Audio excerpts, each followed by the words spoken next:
bad because like when I first started to stream and stuff, it kind of bypassed that uh, with like my Facebook because my Facebook Mm. said that it said the same thing. Like it said that it wasn't eligible, but then I ended up was able to stream on Facebook, so I didn't really understand it that much. Yeah, that is weird. I don't know, man. And then for the first 60 seconds, I try to refrain from saying any curse words just so that way we can keep monetized. So, just as an I got you. FYI. No worries. I'm going to share this stuff out real quick before we get the interview going. While we're doing that, how you been, bro? I know you weren't able to come out to the show with us on Friday, but Hmm. what what's been going on? What's new with DBL? I mean, what's new with me? Well, biggest thing outside of music, I'm starting a new job, which I'm really stoked about. Um, and that's always good. But music wise, right now, I've actually just been like trying to focus on tightening up my writing again. The past year or so, I did a fair amount of shows, a good bit all over the tri-state, and that was fun and all that. But I've recently been hit up about a couple features. One of them, shout out my man Lurch Marley, based out of Nashville. We've worked before, so I was excited to work with him again. So I'm working on that. And then just reconnecting with just getting in the headspace of writing every day, freestyling every day, getting back to like the essence of why I do what I do. I feel that. I've been going through nothing but old school stuff, right? Word. Like I mean just like old school playlist all day trying to reignite that flame, I guess you could say, cuz like I've fallen Hmm. off on the writing pretty hard. Yeah. I feel like it's probably more like a stress thing. And like cuz like I said, like Mhm. when I get ready for shows and stuff, like I super stress, which is crazy. Oh And yeah. I appreciate you for hooking me up with Billy and them because that was definitely Yeah, what I was man. looking for, and I got mad support from all the people that were out there. So that's Yeah. because like now I'm in touch No, with I mean, Shocking and Anxiety, Ayo Kid Classic, and then that dude I was telling you about, MDJ Reels. Yo, mhm. what's up, King? King said, "What's What up, up?" King? Oh man, yeah. Shout out to King. He and I performed at the show I was going to have you out at to do our songs together. Actually, that one that changed location at the last minute. Shout out to Stash Bash and everybody who performed there. That was a wonderful time, and we made the most out of like a situation where things got pulled out. The rug was pulled out from underneath the promoters. But nah, man, Billy is. Shout out to Billy Live. He's an incredible dude. He is kind of part of like the first wave of people who are really breaking ground and doing shows, connecting the DMV and Baltimore to us out here. And I've done two shows with him. I was going to supposed to be in the one the 13th, but I just had a scheduling conflict. And he's one of the most solid people I've worked with. And I mean, Shocking and Anxiety, those are my dudes.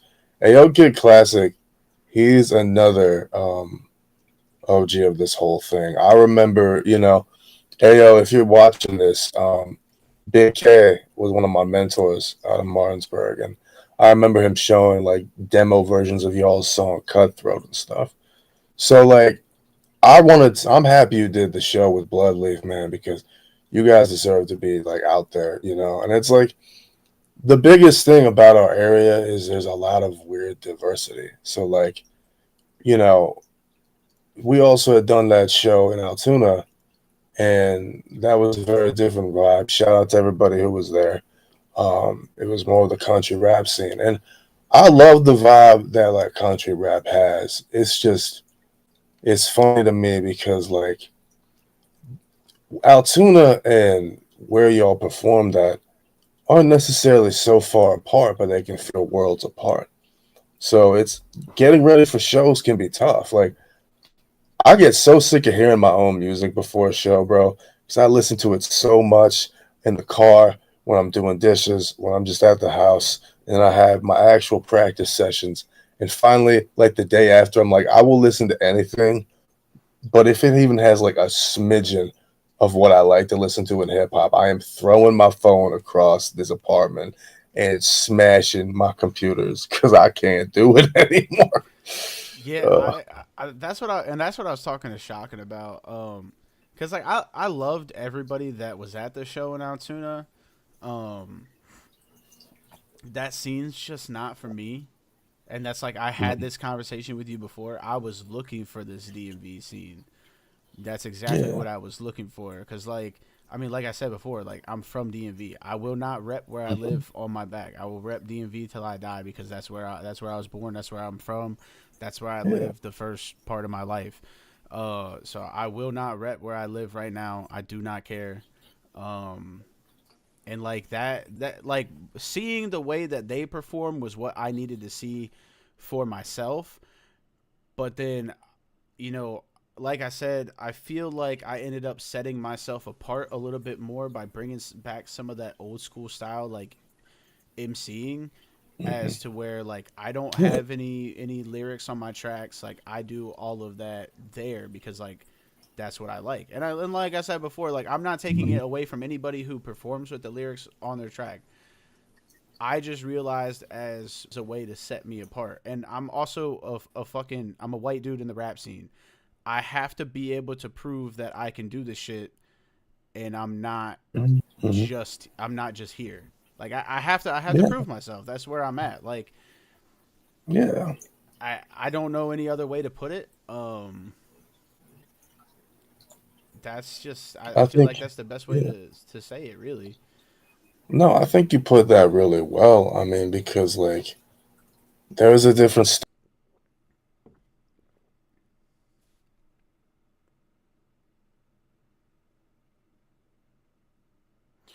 Why does this stream hate?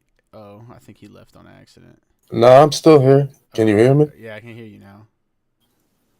Yeah, I didn't leave. I was just like, I'm gonna just write it out. Um, no, like I mean, it is a different standard. I feel like it's also like what's interesting about the area we're in is like there is so much DMV and Baltimore influence, but it always had its own twist. You know, there's this kind of melting pot of like East Coast and Southern flavors too. And I always have joked if you're from this area and you're a rapper, you also fight this weird identity crisis because it's like there's like it's not the most supported scene musically out here. I'm just gonna be honest. Like I love the to those who put on shows and create the community and really have pushed the envelope for hip hop out in uh, the West Virginia Western Maryland scene, Northern Virginia scene.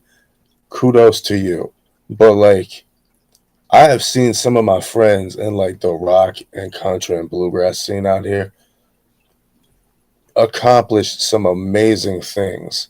And it amazes me then that you would want to take any shortcuts with your music because we have to hold it down with a lot of people who have that level of expectation, you know? Like there's even been some like stuff in the rock world where people are playing with pre-recorded tracks, but like that's just such a cognitive dissonance. Um, It's a shortcut.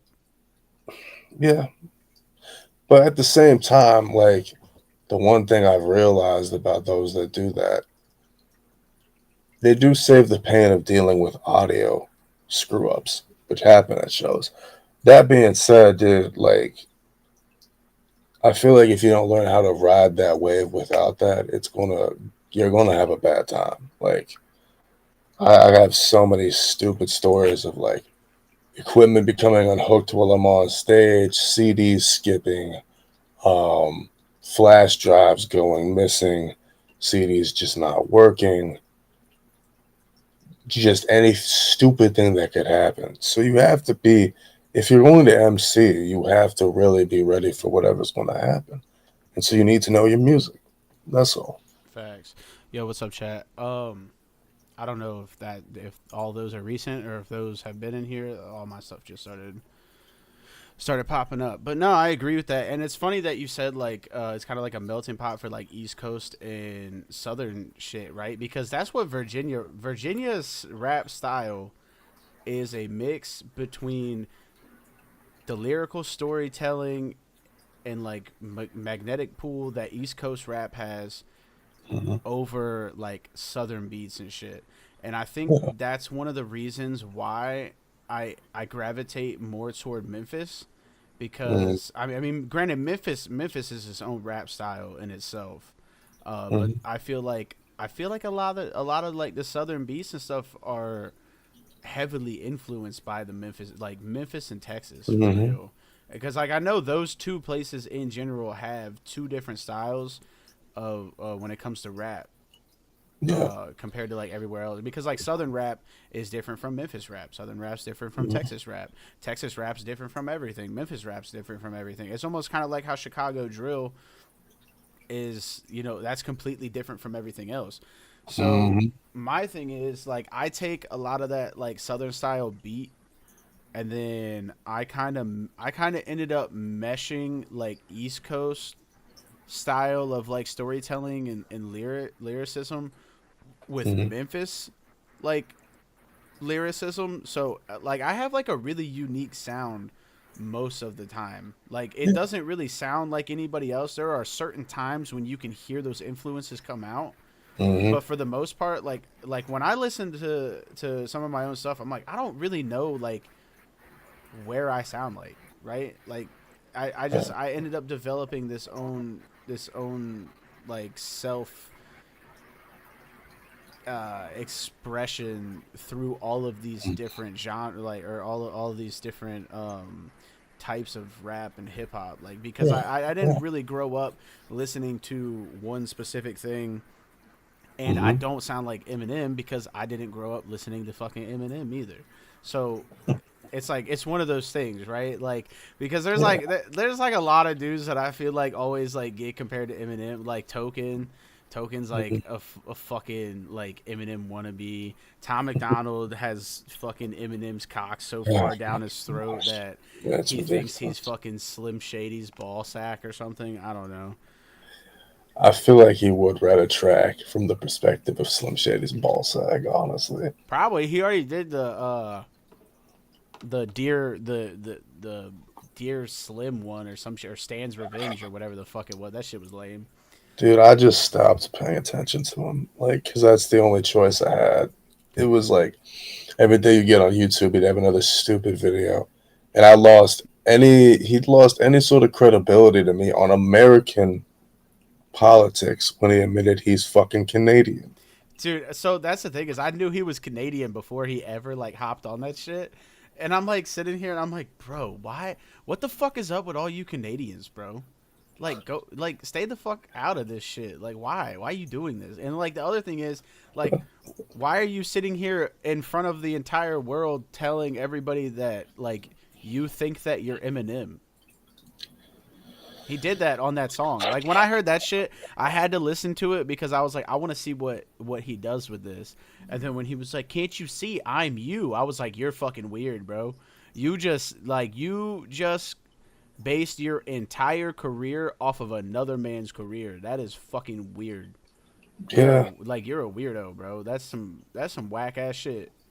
that is weird, and it's really just I don't know, man. Like for me, it's interesting because you talk a lot about the development of your individual style and your individual like name um, through this melding of ideas and styles. And I, first of all, a huge salute goes to like 3 6 and the OGs of Memphis rap because like you know, it's is it crazy that like people don't recognize it, kinda, because then you sit down and look, and it's like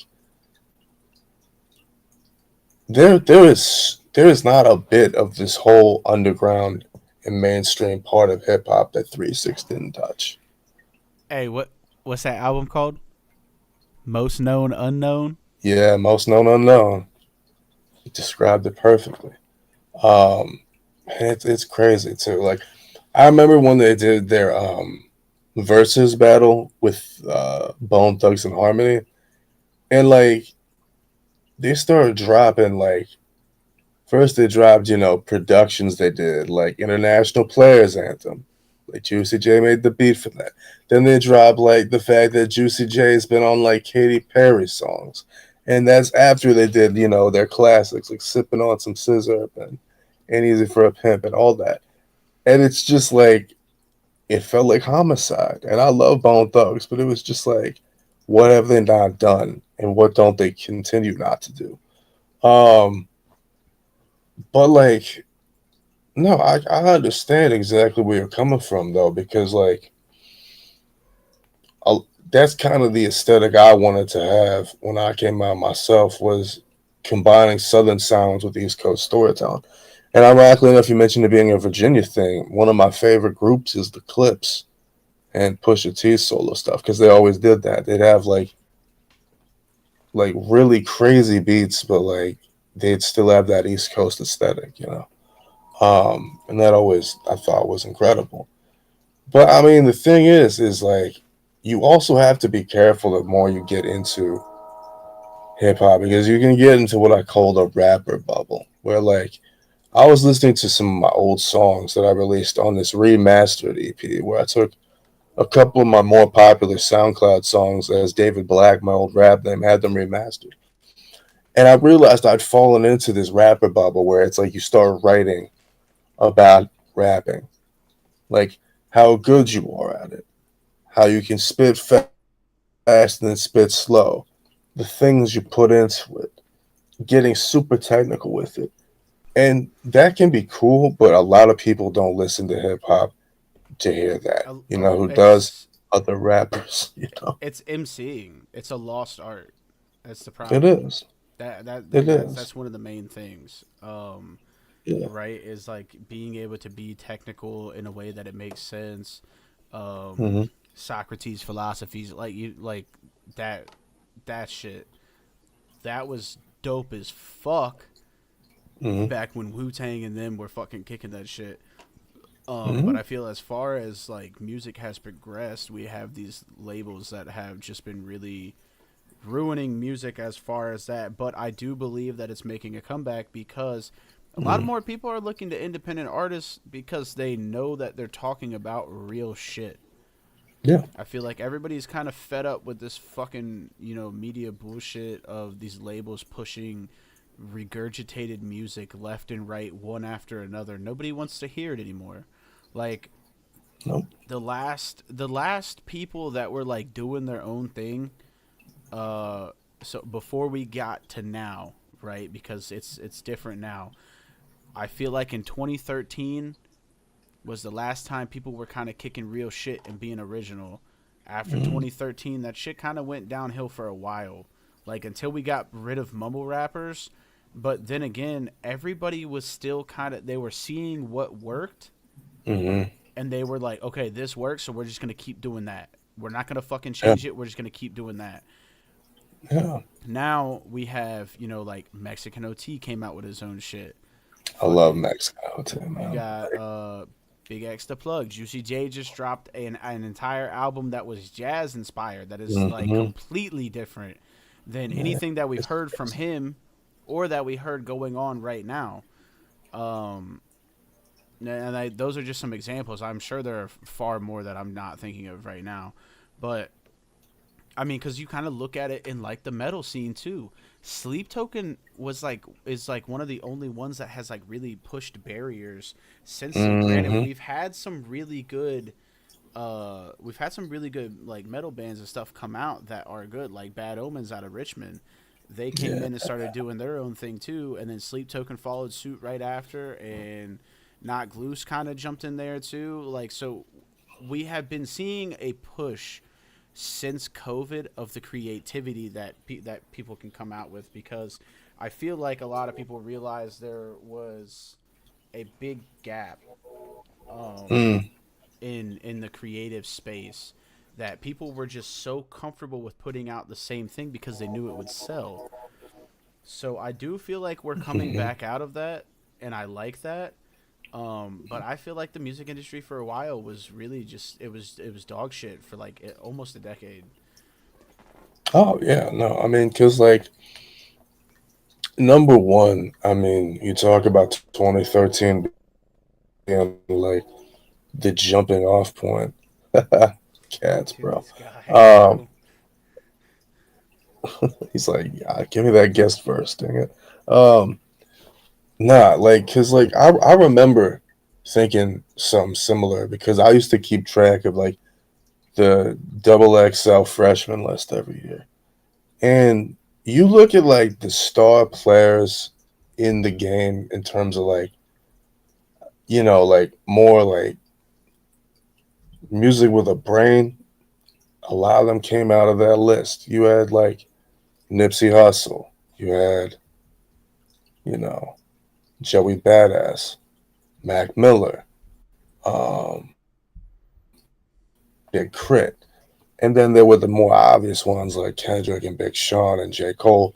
And like, I remember around 2013, they came out with the list again.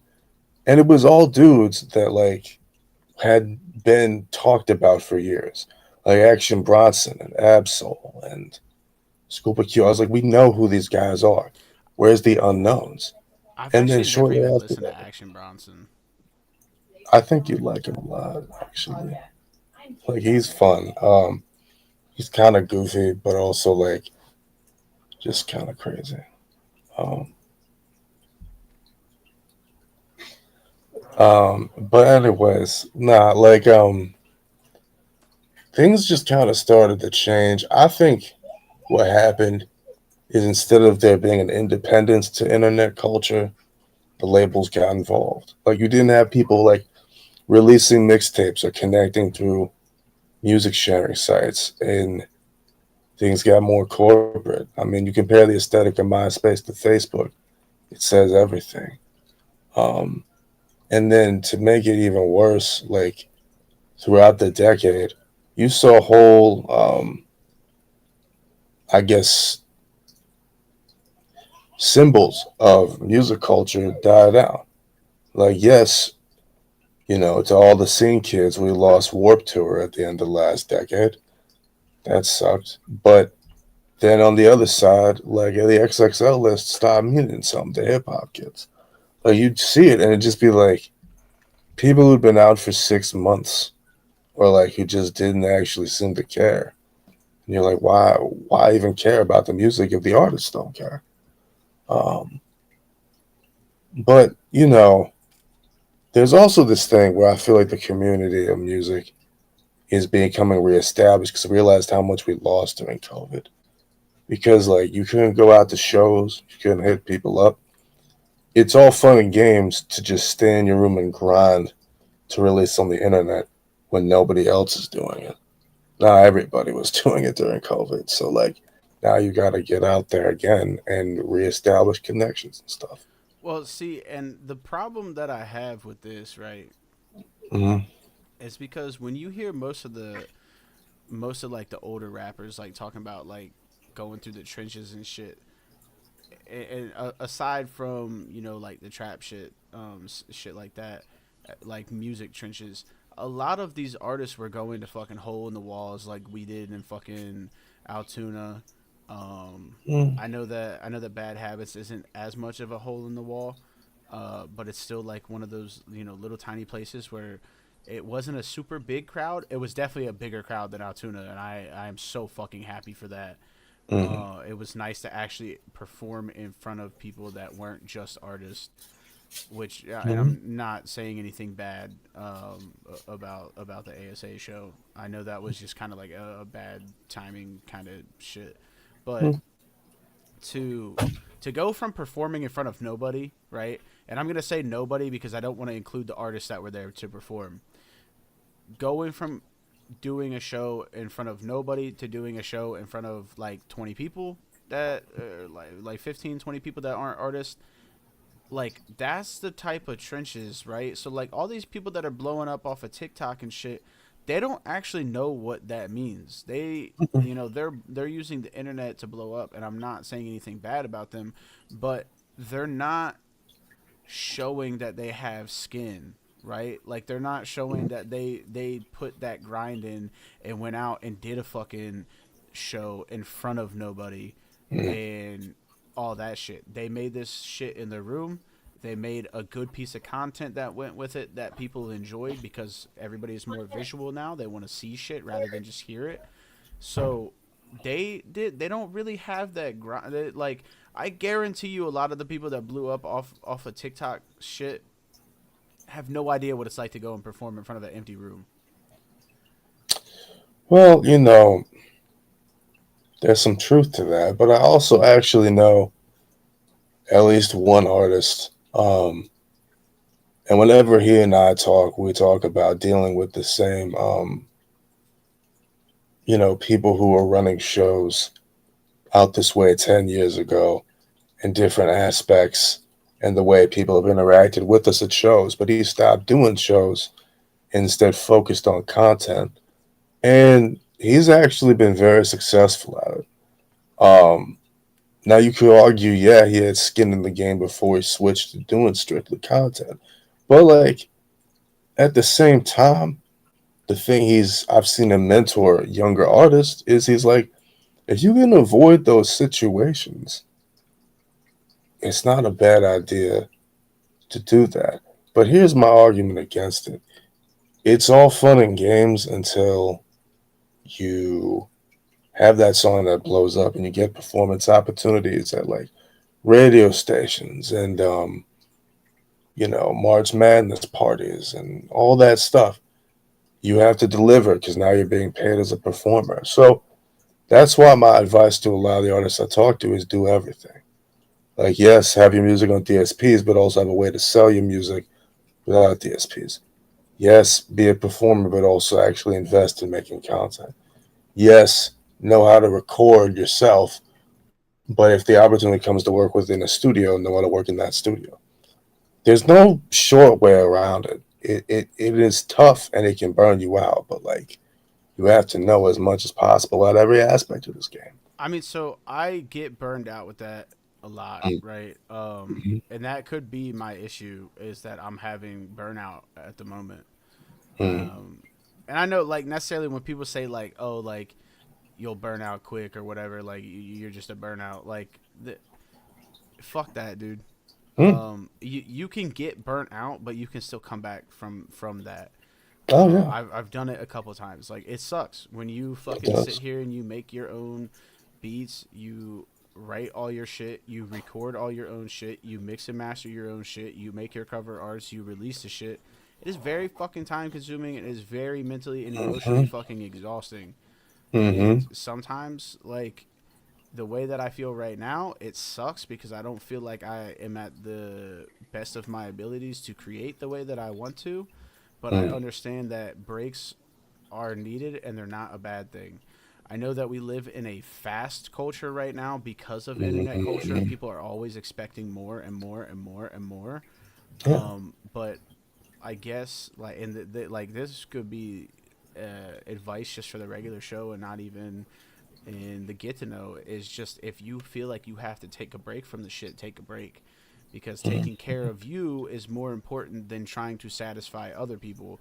And if you don't feel like you're at your best to create, you might put out some subpar shit that you will regret because it didn't do good and you just put some dog shit into the fucking music space and now you have to deal with that.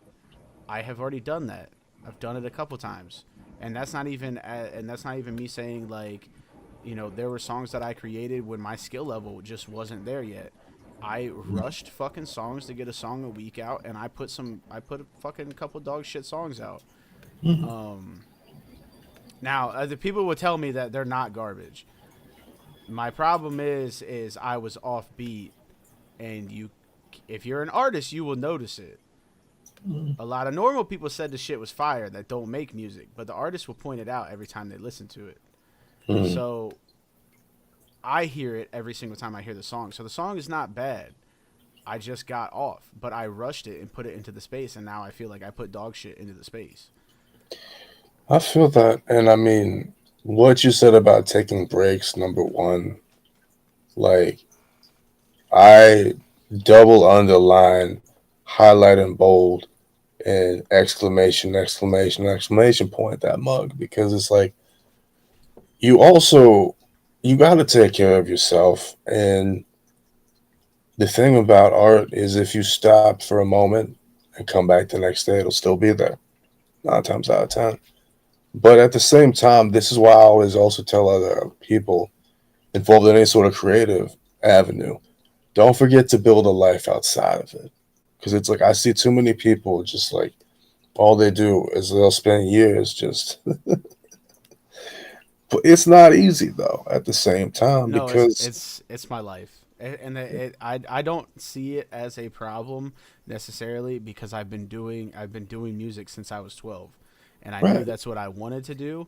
And yeah, now the difference is I know as an adult I have the opportunities to make it a career, make money off of it, do what I like. Even look, and when I say that, I'm not saying I need to make millions of fucking dollars. If I mm, make $30,000 a year off my music, I would be fine. I'm cool with that. I will quit my fucking regular job if I make $30,000 a year off music because I know that that next year I can double that. Because if I could make the push to make 30 grand in a year off music, I know the next year it's only going to be easier, right? Like it's mm, still going to be work. It's going to be work, but if I could make that 30, why the fuck couldn't I make that 60? exactly. And And that's it, the thing. and if I made 60 grand a year for 10 fucking years just doing music, I'm fine, bro. I don't need millions of dollars. I don't need to be on stage in front of fucking millions of people. I don't really care about that shit. I Yeah. want to do what I like and I want to try and help other people. And that's why I started this podcast was specifically to help independent artists, but it was also to kind of shed light to people who just like to listen to music that don't see what it's like to grind as an Hmm. artist who doesn't have a backing. Yeah. And I mean, it is a grind at times. I mean, one of the biggest things I did this year is I attended this music conference called Launch Music Conference in Lancaster, Pennsylvania. And I remember like I picked this option to have promotional material put into bags for all the attendees. I sat down and I had ordered 1,000 stickers, and I counted out 700 stickers into this package to send to them to put into all the individual bags. And I actually ended up getting a performance opportunity. I opened up for Echo, and it was like the coolest thing. And like but beyond that, I met so many dope people in the industry. I got to learn so much. Um, but like for 3 days, I was going off 5 hours of sleep a night. But I woke up every day early, and I was so stoked because it's just like um, you're there, and it's something you care about, and it's something you want to pursue. So why wouldn't you be happy?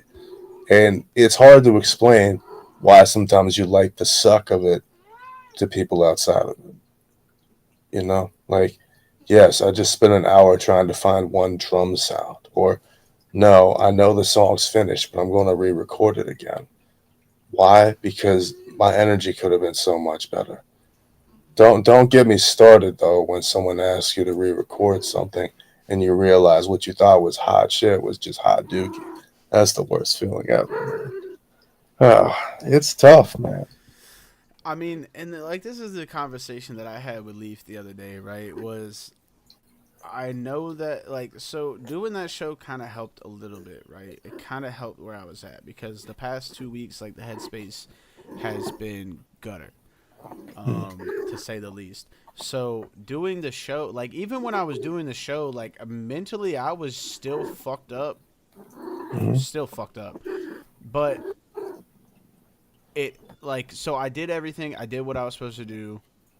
I don't, this being my second show, like I don't have crowd control. Um and I'm okay with that because I realize everything takes over time, right? Mm-hmm. So I felt more comfortable doing the second show. Mm-hmm. I had people directly in front of my face, like literally at arm's length away while I was spitting my shit. I'm doing it all from fucking memory. I don't have my lyrics over the back. Almost every artist came up to me afterward, talked to me, liked what I did, you know, like, gave me their congratulations and shit for putting on a good show, and then Mm-hmm. ended up having, 2 to 3 artists that ended up wanting to work with me. Had 3 to 4 artists that wanted to come on the podcast, Nice. and it made me feel a little bit better, Hmm. but that still doesn't take that feeling that's like deep Mm-hmm. and make me like, yo, I gotta write some shit right now, because I don't want to say that I have writer's block. I don't really believe in writer's block, Mm-hmm. because I can write. My problem is I'm writing slow. So Leaf has this new song that he wants me to do with him, and I have written like 8 bars in like 2 days Mm-hmm. because I don't want to rush it and write something that I'm gonna be like, that could have been way better. Because when I listened to this song took me into a different fucking place. Nice.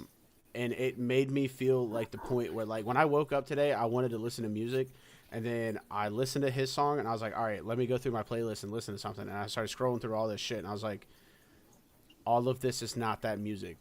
I was like, I don't even know where to find that kind of music. I don't know artists in that kind of music. I don't know any of it. So I just didn't listen to music because I was like, that's what I wanted to listen to. So, like, I just took Okay.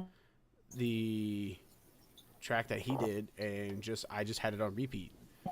So, like, I'm at work or whatever, the song fucking ends, I have to fucking pull that shit back out, fucking play it real quick, and fucking do what I'm doing, because I just didn't want to listen to anything else, because it's so good and it's so unique that I was like, I have to continue listening to this.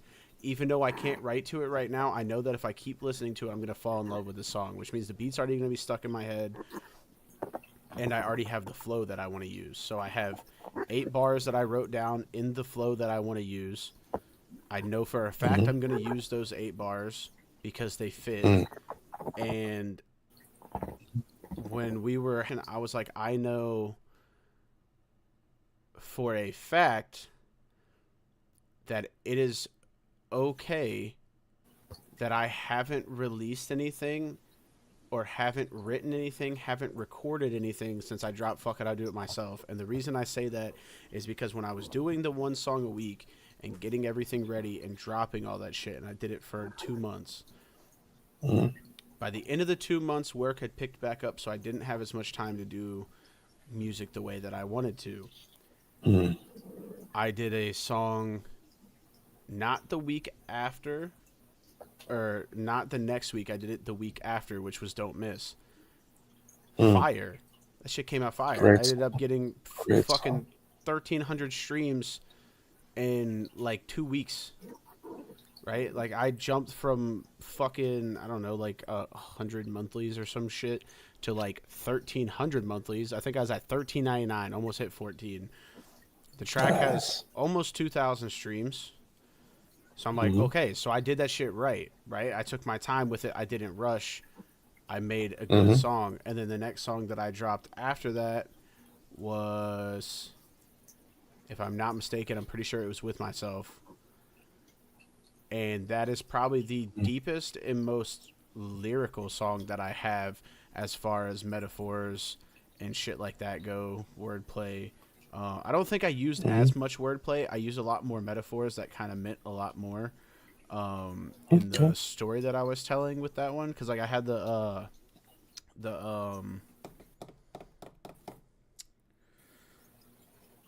taking the bid because of your crime. I'm locked in the cell of my mind. Try to get out. The stars won't align.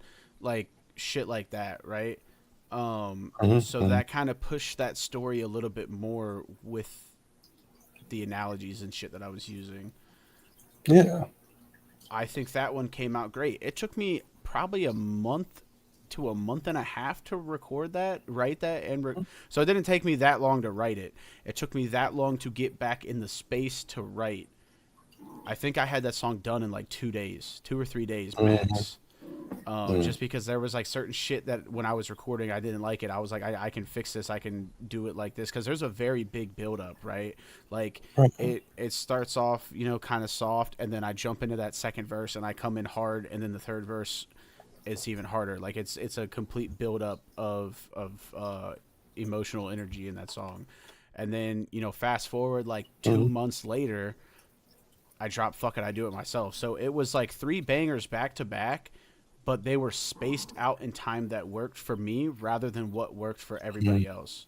Because I lost half of my followers on Spotify. I had like 110 followers or some shit, and I think I'm down to like 50, 53, 54 or some Mm-hmm. shit because I wasn't releasing frequently. And I was like, I'm not willing to sacrifice my art and what I know is good. And I'm not saying like, I know these songs are going to blow up. No, I know that if somebody listens to these songs, I know that they're like, holy shit, I've had the fucking reaction before. I've had people that haven't listened to my music that are like, yo, I still need to listen to your music. And I'm like, 1 second, send them to the link to these 3 songs. And as soon as they listen to the first one, they're like, that's you? What the fuck? And I'm like, yeah, I told you I do this shit. Like, Yeah. and then if it's an older head, I'm like, check out this one. Slide the fucking make sense in that bitch, and I'm like, you like boom bap shit? Go ahead and check that out. That shit fire too.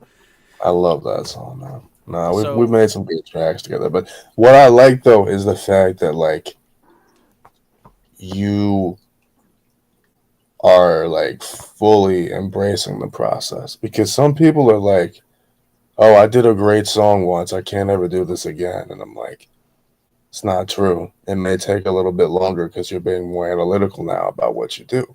But the thing is, what I always tell people, numbers on social media and DSPs are really weird and they fluctuate and there's always stuff involved. As long as the music is good quality, that's what really matters at the end of the day. facts. If you want to know if your shit's good or not, and this comes back to that not performing shit and just shelling the shit out on fucking TikTok, right? You want to Mm-hmm. know if your songs are good or not. Memorize that shit. Find somebody doing shows in your area. Find a place that has open mic. Do whatever the fuck. Go out to these places and do your fucking song in front of people, and then you'll know if that shit's good or not. If you see the fucking people in that crowd that you've never met before, that you don't know, rocking out to your shit, you made a good song. Even if it's only fucking 3 people in the fucking room and they're vibing to that shit, Mm-hmm. that's 3 people that like your shit. If there's 3 people that like your shit, there are 3 more people that are just like them. Exactly. So And that's like the biggest thing for me, right? Is because everybody focuses on the social media shit.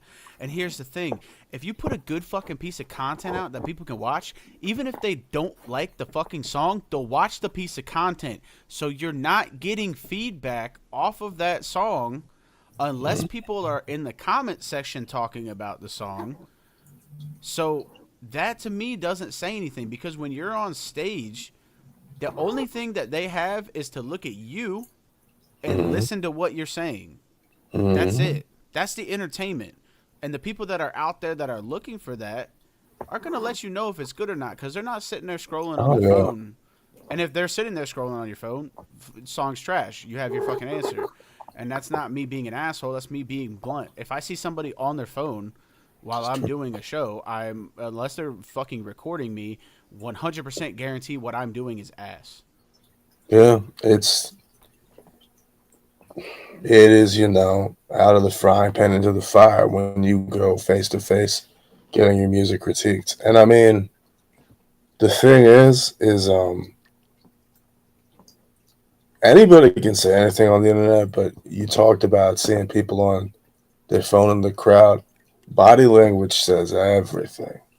Cause like there's been times I've submitted songs to like streamers and stuff for review and they've trashed the hell out of it. And I've been mad because I put so much time into the song.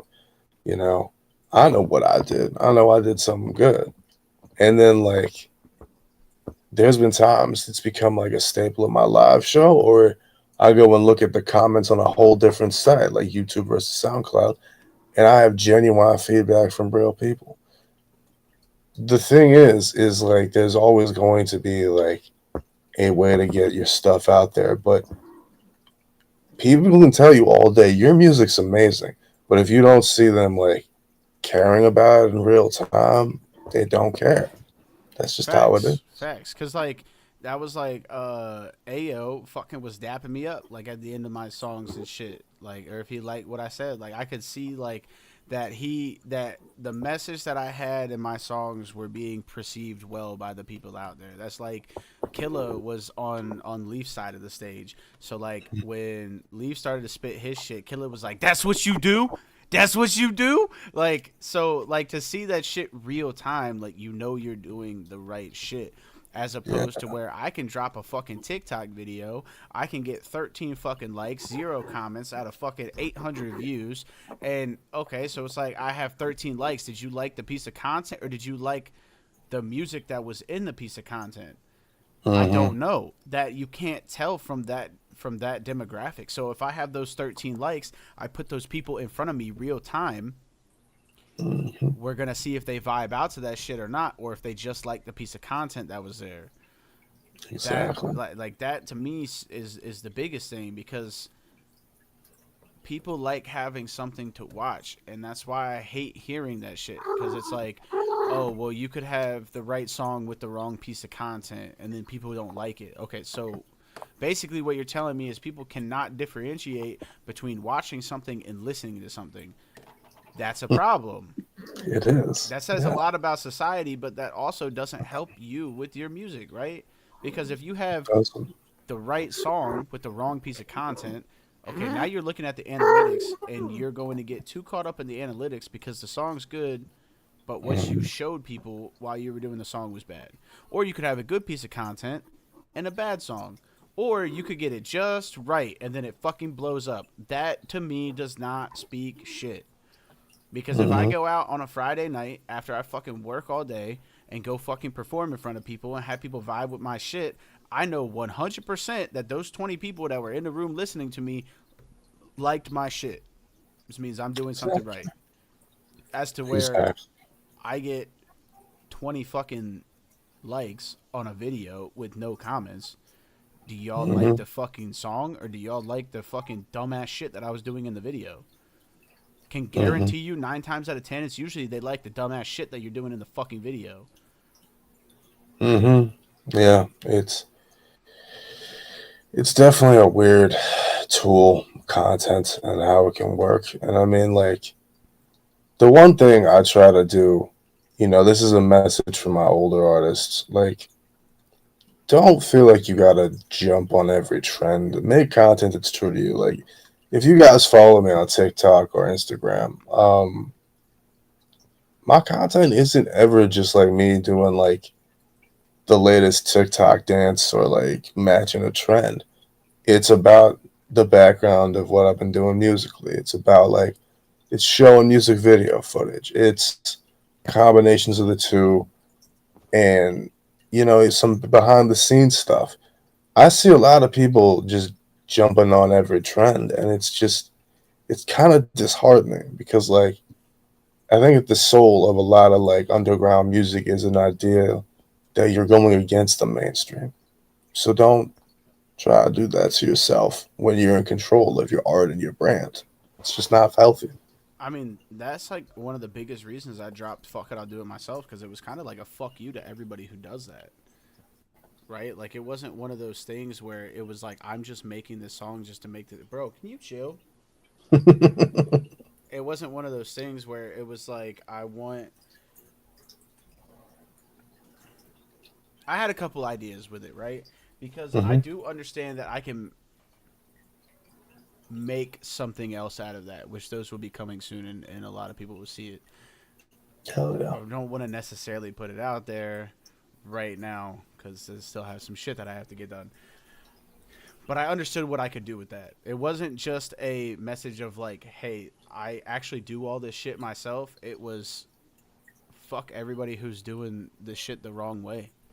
Fuck Mm. everybody who's not actually grinding the way that I'm grinding because I don't care. At the end of the day, I know what the fuck I'm doing, and I know that a lot of them are just chasing, are like, they're just chasing clout. They're just running after that shit. As to where Oh when I yeah. dive into this shit, like, it is part of me, all of it. Every single Hmm. fucking piece. I am taking a piece of me every single time I make a beat. I'm taking a piece of me every single time I make a song, every time I mix and master. That is a piece of me as a person, not just an artist. Yeah. So And it, I couldn't agree more. If you really care about what you're doing, there's a part of you, everything you create. And so much of being an independent artist these days means you are even more intrinsically tapped in because you're not just writing a song. You probably made the beat, probably mixed and mastered it. You probably did the artwork for it. And if you didn't do those things, you're probably in direct connection with people, you know? And like, on that subject, one thing I hate now is how much AI is going crazy with the creative arts because like if it seems too easy, y'all, it's probably true. And people can tell when your artwork is like badly AI'd. If you went to an AI mastering thing, like there's some tools out there that are getting better and better, but like you're losing, supporting another part of the underground industry, and I think your quality suffers for it because we can tell. I mean, you're losing like that fucking like part of that humanity too, right? Hmm. And like, so that comes back to like the underground shit of doing all the shit yourself. Like when I do content and shit, right? This is my content. This is what I feel most comfortable doing. This is the place that I thrive. There's a lot of people that fucking live stream, and there's a lot of people that probably just ignore my live stream. I have to fucking work on it. It's just like music. I have to figure out how to draw people's attention and get them better. Or get the fucking streams up, get whatever it might be. The thing is, I don't necessarily care about that. I don't really give a fuck if this podcast blows up, because it is for independents to come together and talk and have a safe space where they can feel free to talk about whatever the fuck they want, because this is not a PC show. I don't give a fuck. um it is a place to show Hell your yeah. personality, which is why I do it, right? Because now, instead of making shorts, I can have shorts clipped out of my live that either have Mm. controversial topics, show my personality, or showcase something else that is important, right? But as far as the Mm. lives go, anybody who taps in that stays and watches the live, motherfucker, go away, dude. God damn it. Fucking cats. Yeah, he just got the Glock. Ain't fucking because like Keeping them it living. showcases my personality. So there is something that you can connect me with, right? Because Mm-hmm. most people don't just care about music. They want to be Mm-hmm. able to connect with the person who's making the music. So I Mm-hmm. can show my personality every single time I do this live. So if they Mm-hmm. like me, they like me. They might go stream my shit. If not, I don't Mm-hmm. give a fuck. I make music for me, so it don't matter if you fucking listen to my shit or not. I'm gonna keep making it, right? And like that's Yeah. it right there. That's that personality that fucking shows. So I don't have to sit here and fucking do all that shit, but I can get clips out of it to put in shorts, to make TikToks out of. The last reel, or the last TikTok video that I put out that was clipped from the show, ended up doing really well. The first one that I posted, and I don't want to say like like it's getting like thousands of views and shit. I don't post frequently on TikTok. I don't Mm-hmm. expect to have that kind of fucking viewership, Mm-hmm. but none of my videos are below 500 fucking views. So when I post a video of my live, of me talking about whatever the fuck I was talking about, and I have almost 700 views on that bitch, and that's the first one that I've posted of me doing the live, I Mm-hmm. know that they can do better if I keep getting them clipped so I can put them up. And it's just an easy way to do it. But the content that you put out has to be genuine to you, because if you are doing something that's uncomfortable, people are going to see that and they're going to understand that it is not a what do you call it? It is not it's not genuine content, right? They can tell Mm-hmm. that you're uncomfortable. They don't want to see you uncomfortable. They want to see you doing what you do and enjoying what you're doing. So Absolutely. that's kind of where I came up with. That's part of the reason why I wanted to do the live streams. But then I realized I saw a gap, and I wanted to bring people together. I wanted to make a community out of it. So now we have a Facebook page, trying to get more people in there to follow it, Mm-hmm. because I would love to send this directly to the page rather than having to share it to the page. I don't know why it's doing that shit again. I gotta get the followers up for the podcast page, but I'm also looking for more moderators and stuff for that page. So if you would like to be one of them, let me know. I know that it will probably be Leaf, Hendrix, and you. And then the way that we'll do it is at the end of whatever you say in your post, you just dash with your name at the end of it, so that way everybody knows who they're talking to and who posted it. Um, but that's one of the things where, like having that page where artists can come and talk and have conversations is also another way for me to gain ideas to talk about certain stuff on the show from hearing artists voice Mm-hmm. their opinions, or from hearing listeners that listen to our music and stuff ask questions or respond to posts that we make. So I'm Nice. trying to add to this. Like, I'm trying to actually make it what I want it to be, with community and having everybody come together and be able to help one another out. Because at the end of the day, like, yeah, we're all kind of trying to get to the top and shit like that. But for independence, we don't have backing. The only backing that we have are other artists. So Exactly. we have to build community around other artists, especially in the underground scene, because like Mm-hmm. underground's always been kind of rough, right? Like, it's always been Oh yeah. a struggle to break out of that shit. So yeah, and Exactly.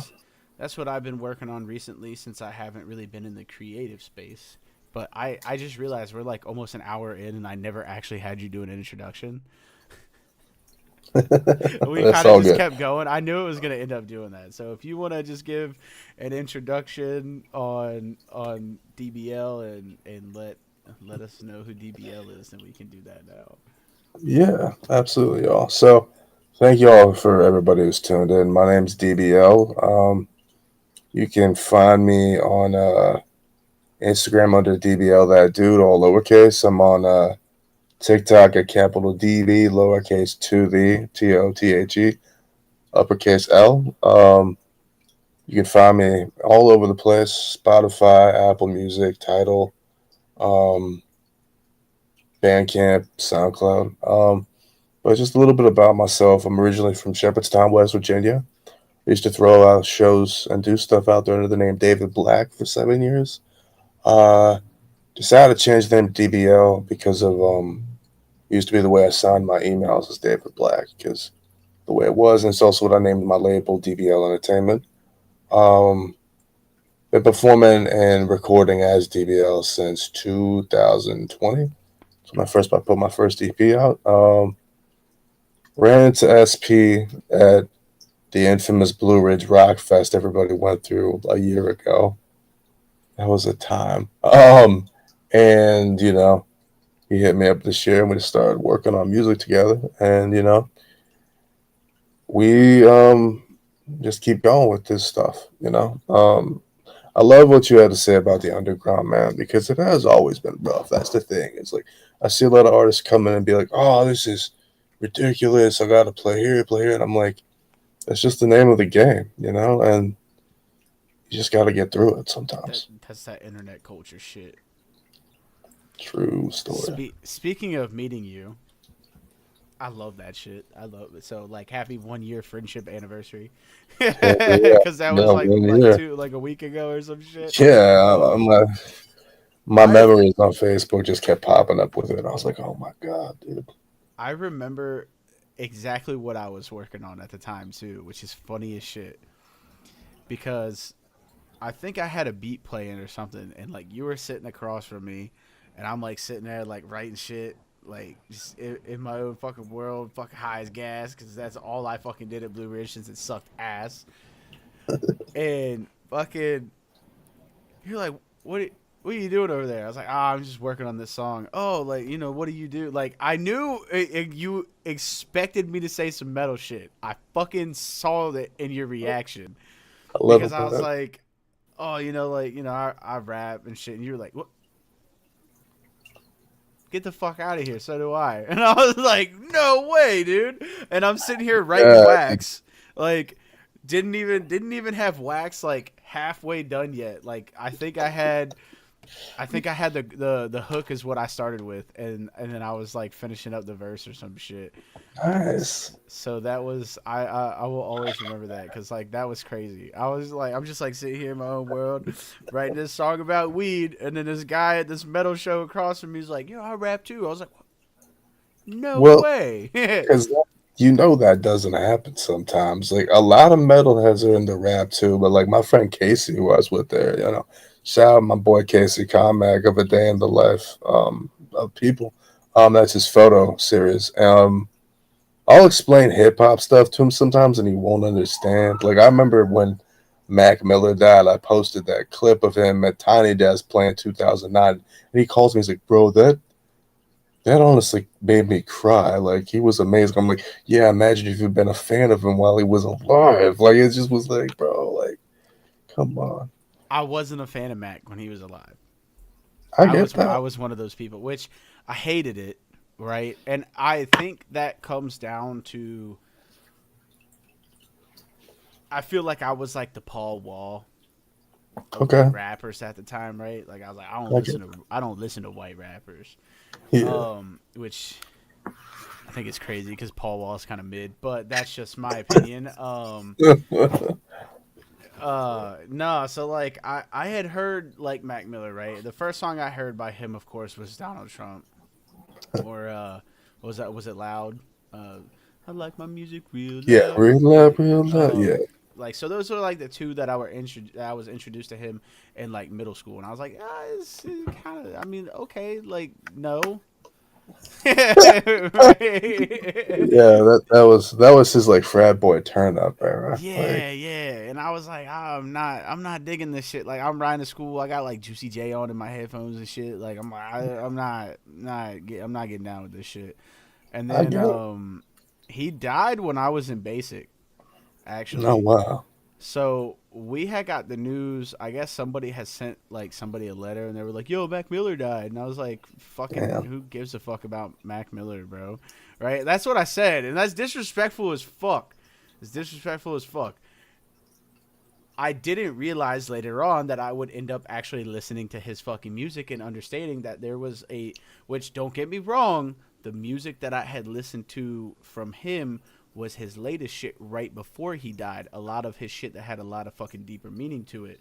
Hmm. So ended up falling in love with it. And then I went back and kind of studied his older shit, and I'm like, I don't really like his older stuff that much. I'm not going to lie, but his Hmm. newer shit before he passed, I loved it. And that's how With Myself even came about, was because if you listen to the beginning of it, like I was going through the shit, right? And I had the Hmm. Swimming album on all day, repeat, listen the whole fucking album. Yes, I am probably the only motherfucker that still listens to whole albums, like Oh front to man. back, left, right, up, down, cheat code. Like I will listen to that I'm motherfucker for a week. no, I'm the same way. Trust me. But So I had that on. I think I was in the shower or some shit, and I was like, I'm gonna leave this shit playing, bro. Like whatever. Like I need to hear this shit. And then there was like a song. I don't even remember what song it was. I just know I heard the song, and I was like, oh fuck, hold on. I went down to the computer, and then I had that first fucking line, fucking lately I've been feeling different. Out of place, my mind is missing. Sorry if I'm seeming distant. Just pain in my head. Will anyone listen? Like yeah, that was 100% inspired by Mac Miller. 100%. and like if you listen to it, I chose to write in the same kind of style that he was writing in when he did the swimming album, where it's like broken up and it kind of has a little bit of that, like, Mhm. so it makes sense now, right? Like, and It then the way does. that he had, so I went with more of like an aggressive, like sad progression, Hmm. as to where like his isn't.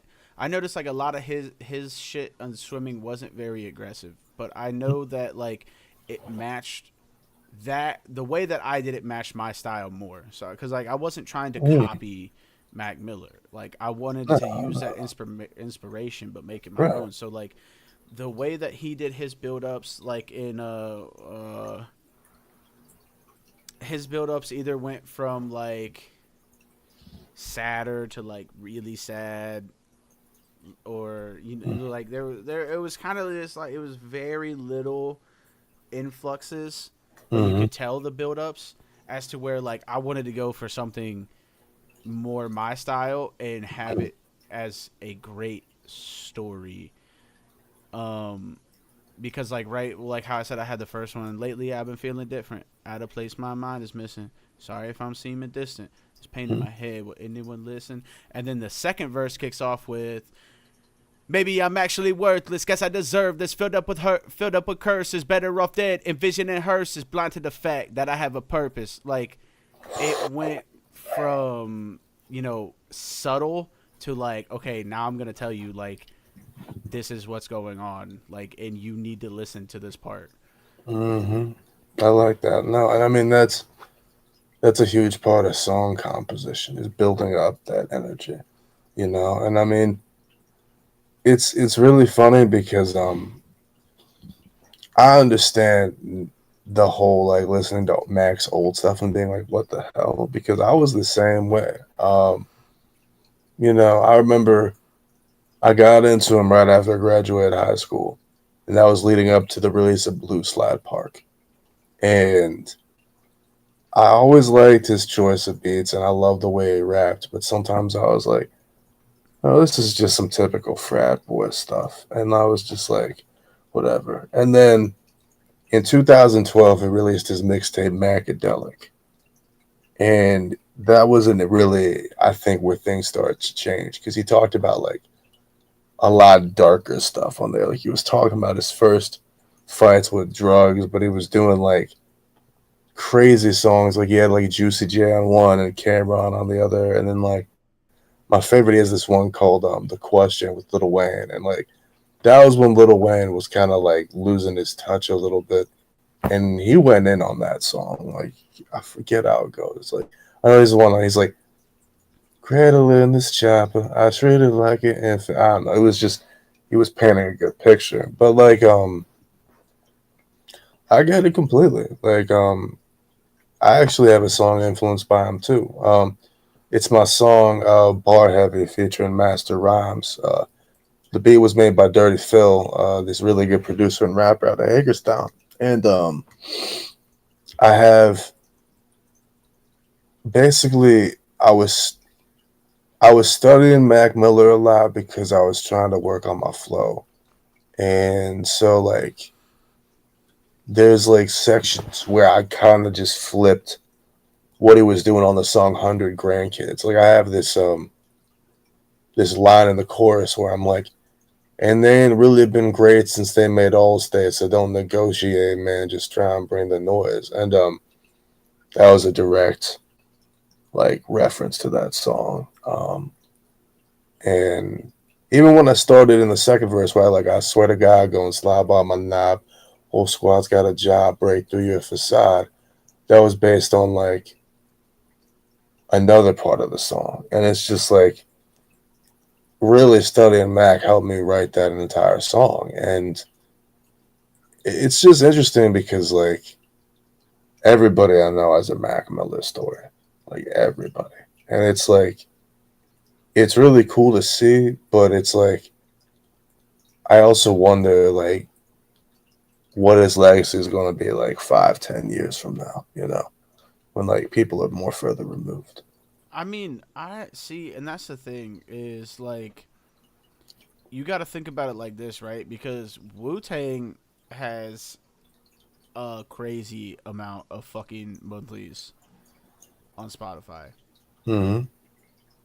Like a fuck ton. It's wild. I looked at their shit the other day when I was listening to it. And I was like, what? What the fuck?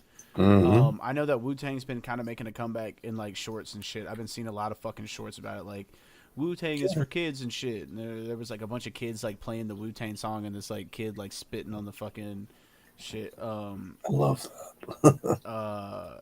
Biggie's fucking Spotify still has like 29 million fucking monthlies. Mm-hmm. Um, Max is probably I think it's past 20. I think it's like it's closer to like fucking 40,000 monthlies still. Um, Mm-hmm. and that's the thing though is like I don't think I think that it will still be fine, mainly because his last shit was deep as fuck. Mm-hmm. And I feel like the way that society is going, there's a lot of people who want that shit, right? Because when you think about it, there hasn't been a whole lot, and this is something that I was talking about with King. I'm pretty sure. I like to make more sad shit. One, because I've always been like a fucking sad person. I love self-loathing. It's great.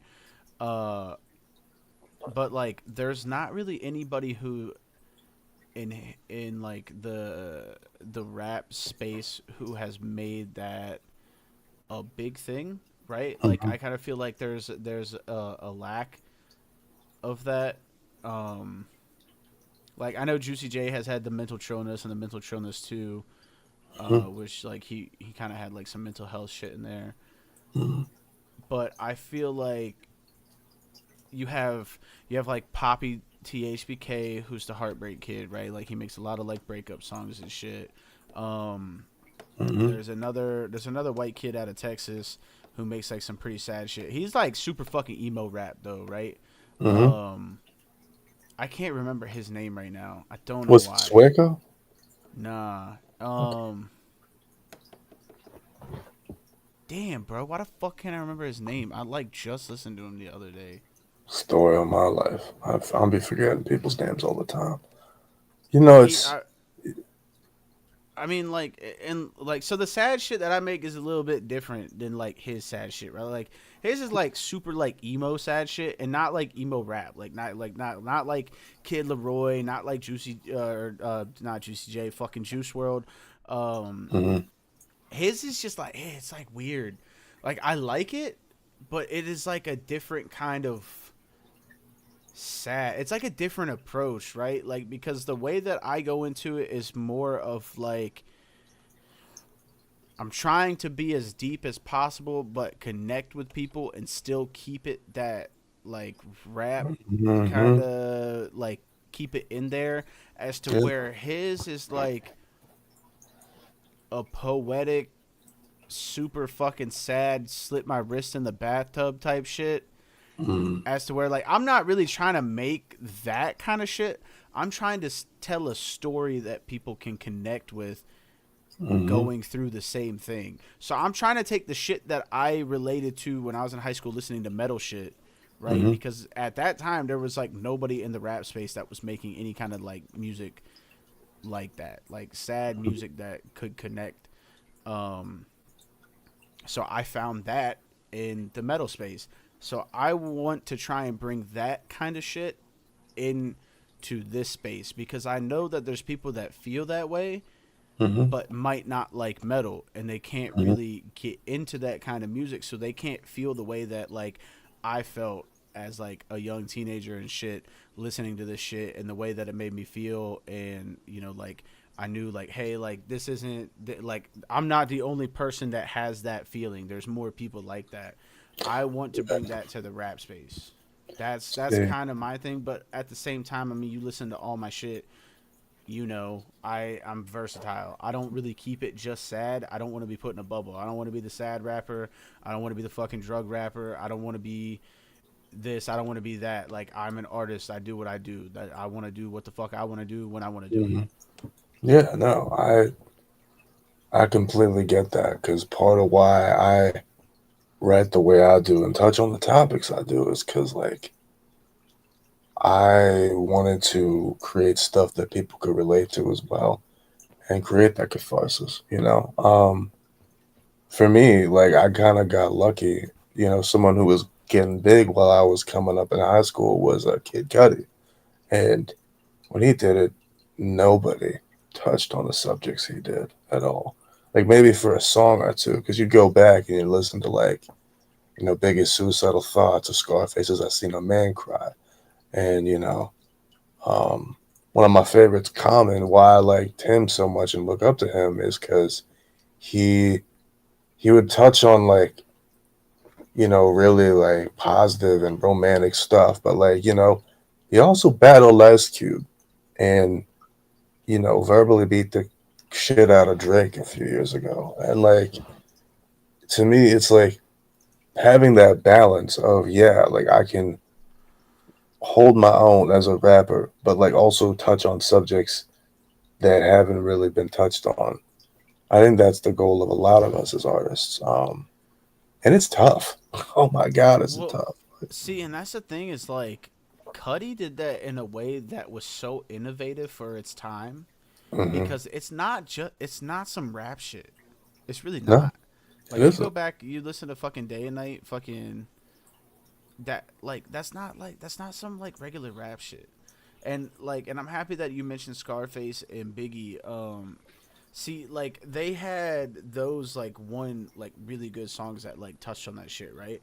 And I Hmm. wish that they would have expanded on it. I think the problem was like there was like a disconnect at the time when they put that shit out. But I Oh also do yeah. believe that that was in the time period that they had put it out. I feel like people weren't like as sad like as like they are nowadays, right? Like there's not like a fuck ton of shit that Hmm. was bad. I understand that there were situations that people were in that were bad. So I'm not saying like the song didn't connect at all. I'm Hmm. saying I feel like those songs probably connect a lot more now. Um so I wish that they would have expanded on that a little bit rather than, you know, keep it kind of short. Especially Scarface, bro. I love Scarface. Oh yeah. Scarface got a fucking way with telling stories that I like. I love that shit. No, Face Um, Mob's incredible, man. Like, what the fuck did he say? He said, oh god damn, I just listened to it earlier. I got this terror up inside of me. I can't talk to my mama, so I talk to my diary. Like, bro, what the fuck, dude? That line. Every time I hear that shit, I'm like, oh god, yes, dude. That yeah, shit. Oh, fucking bro. Scarface is one of my favorites that I found late. I wish I would have found Mm. him earlier. No, he's incredible, man. I actually saw him live 2 years ago in Harrisburg. Eat shit, son. Uh, Fucking incredible. Um, like, and when he would do his songs, like he did it, the song he has with Pac, "Smile." Um, That one's fucking hard. I just listened to that too. he did Pac's verse.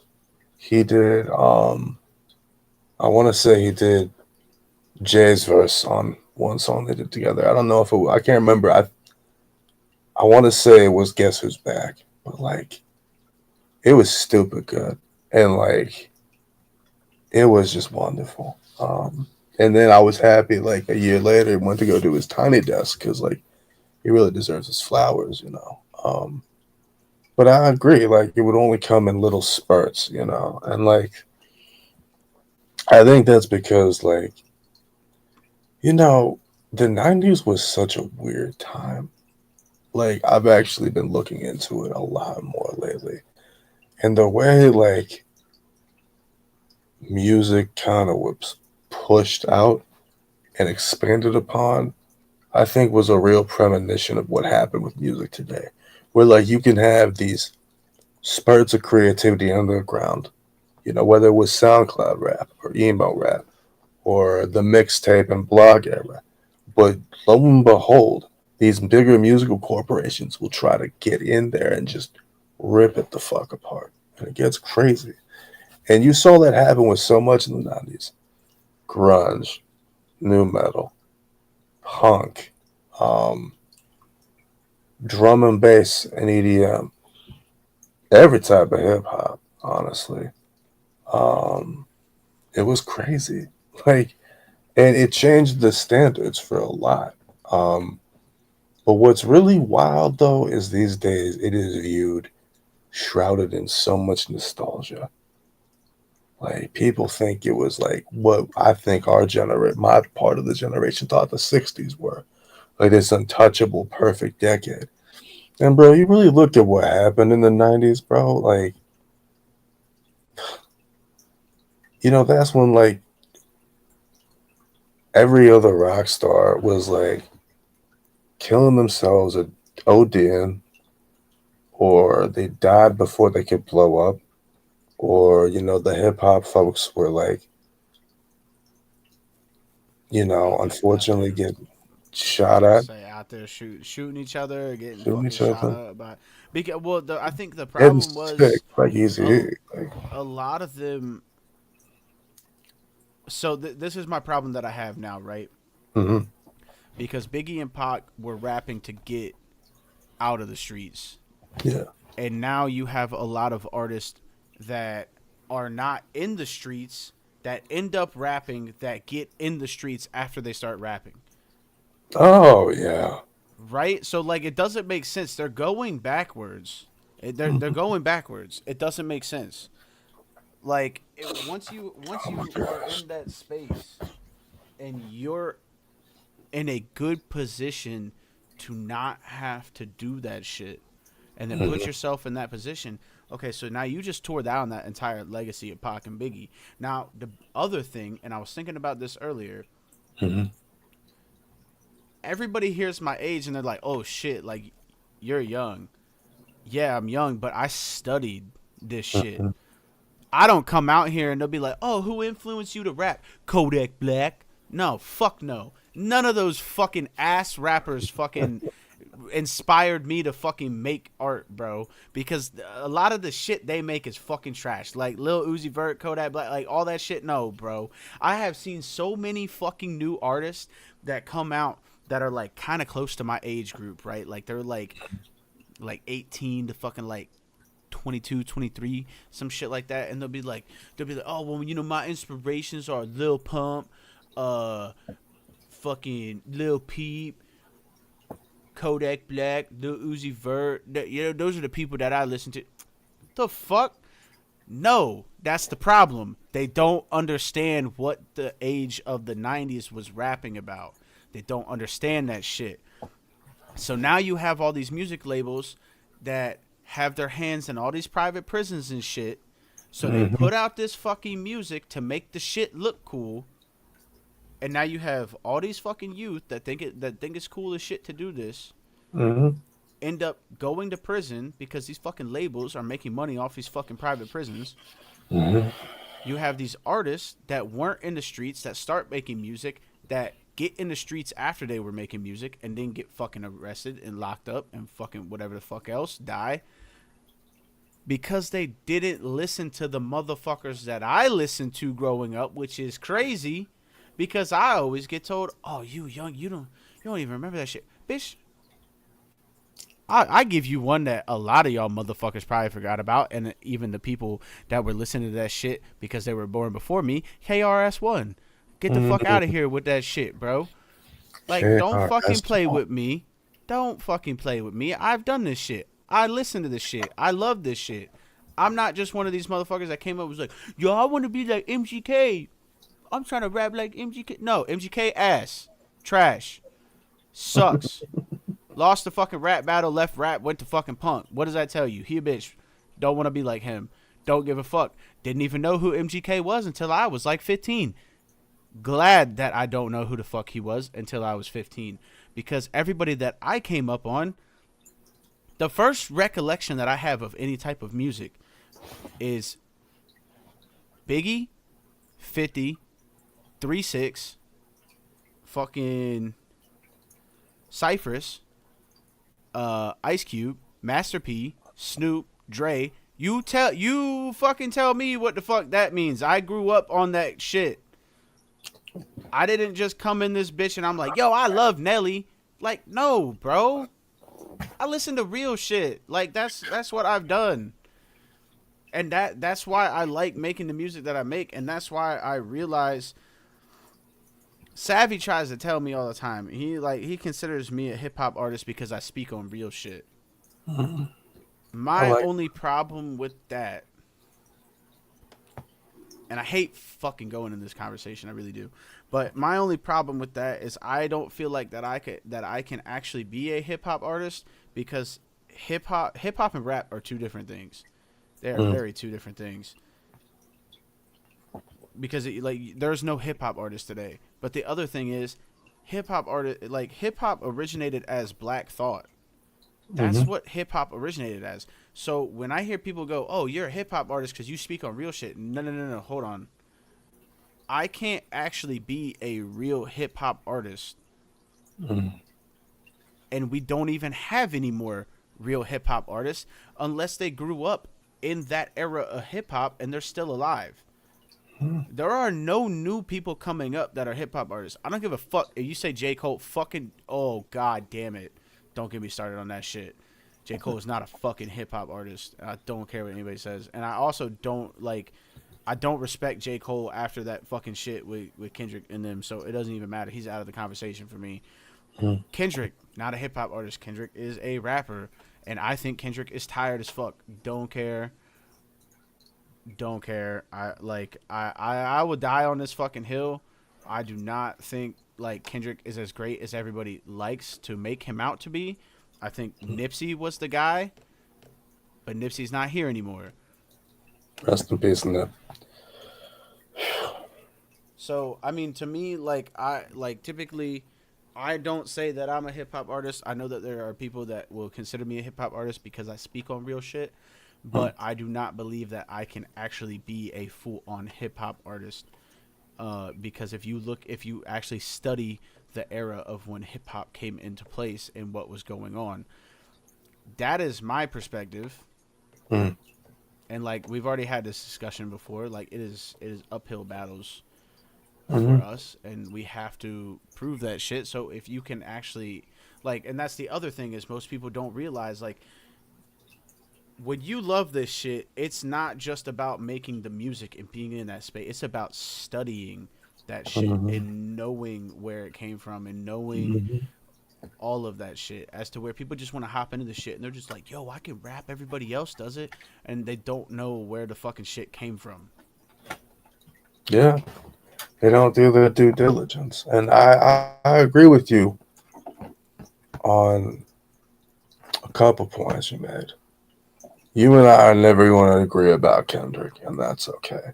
But I'll just say, I remember him having songs under his old name K Dot on mixtapes I got from my friends doing underground songs with J Rock and Lil Wayne. I remember finding videos of him doing person in person battles in the middle of his neighborhood, um, just going off.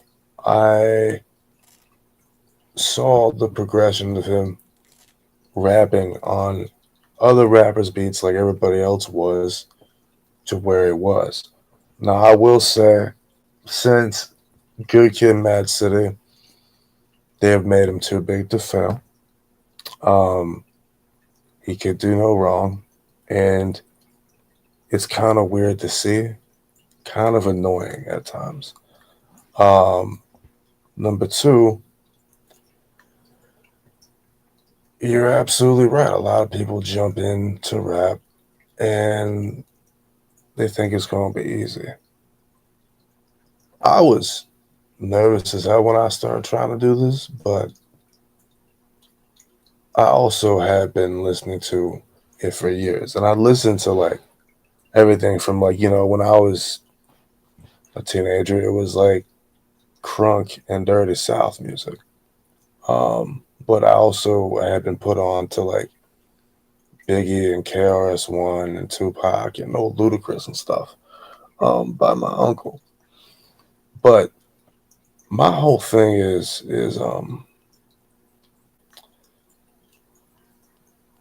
to be a hip hop artist. I mean, I feel like we have this discussion as white artists every generation in American culture, at least since the 50s and 60s. Because before that, it was blues, you know, and the story you hear from everybody who grew up during the blues and psych rock era was like, well, then Eric Clapton came along, and all of a sudden it was just like, oh, white people can play blues. And now there's like, you can't even count how many bands from that era on one hand. And they continued to score hits and be influential all the way into the 90s. Then in the 70s, it was like disco to an extent. And then in the 80s, it was kind of a hodgepodge because there was like, you know, you had like artists like Prince and Michael Jackson, but like there was also like just a whole bunch of weird shit going on. Then the 90s came about and white people started messing around with hip hop. And if you really listen to a lot of music back then, hip hop influenced everything. You know, you'd hear break beats and pop songs and stuff. But like the whole issue is like white people are always going to be kind of, you know, I'll say it, they'll be guests in the genre and the culture. But the problem is like you can be a rapper and have nothing to do with the hip hop music and the culture. At the same time, like I feel, you know, it gets contorted and twisted the definition so many times that like, well, one person might represent to one person won't mean jack to another person. You know, there's like the cognitive dissonance in Detroit. A lot of Detroit rappers say they didn't give a damn about Eminem. I get that. You know, at the same time, then I hear people praise like Tom McDonald and Adam Calhoun about as being real hip hop. When literally Tom McDonald has a song called I Hate Hip Hop, you know. But then it just also is weird in the hip hop scene. Like African Bombata, who's up there with KRS One stuff, like he had this big controversy a few years ago where someone stepped forward and say he assaulted them. And KRS One defended that because he was like, well, what has he done for hip hop? And I'm like, I actually understand that because you look deep in any musician's history, you're going to find some terrible stuff. I don't care who it is.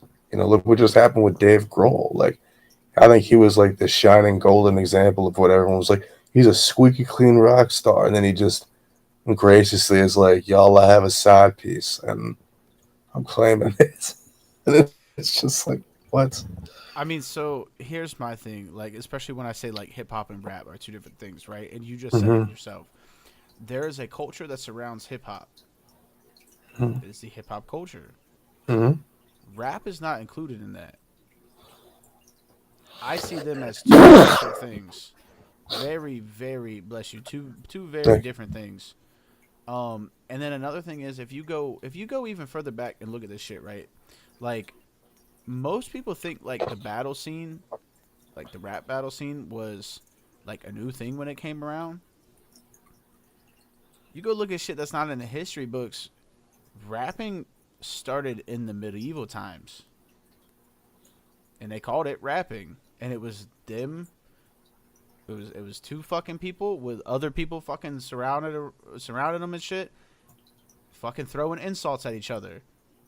So battle rap evolved from something. you. Mm-hmm. So how the fuck? And I'm not saying this disrespectfully.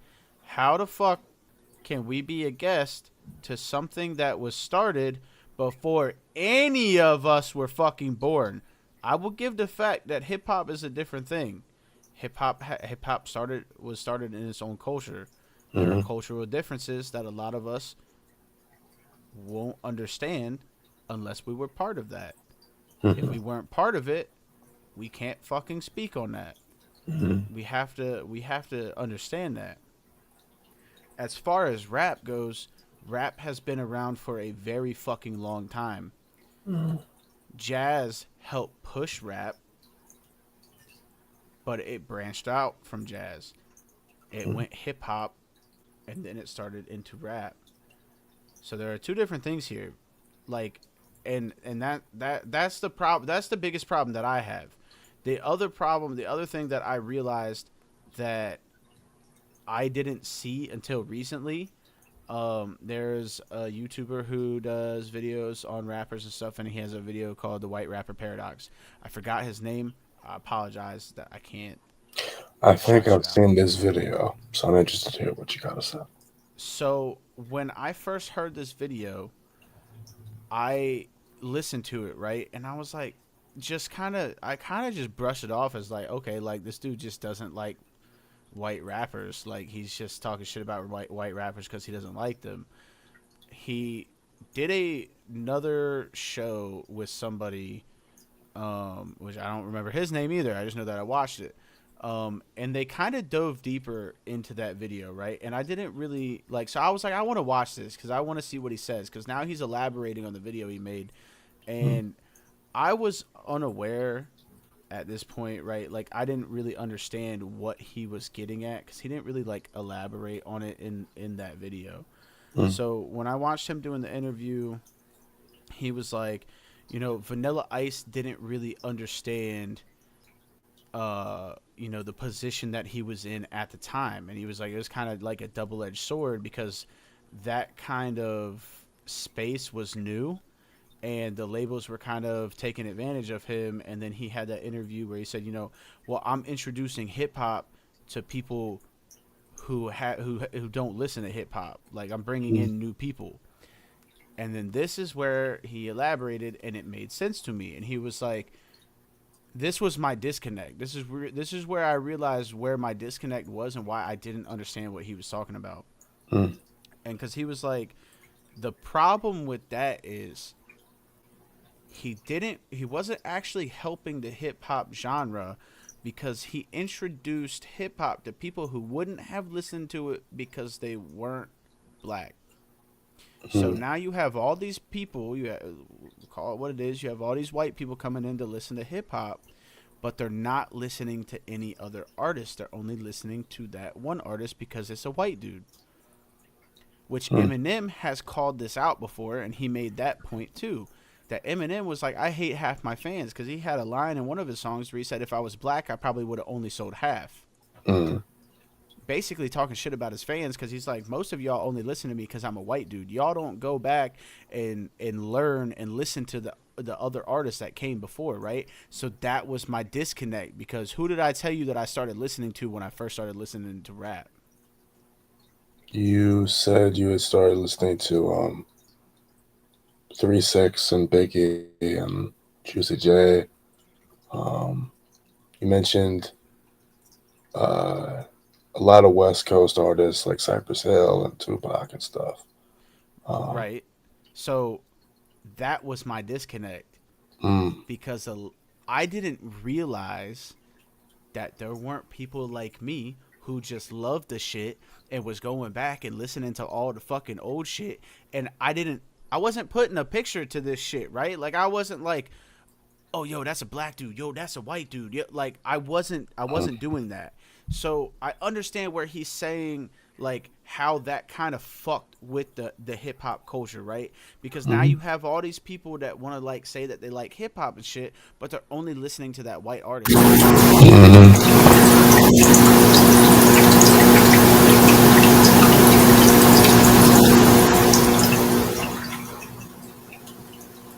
What just happened?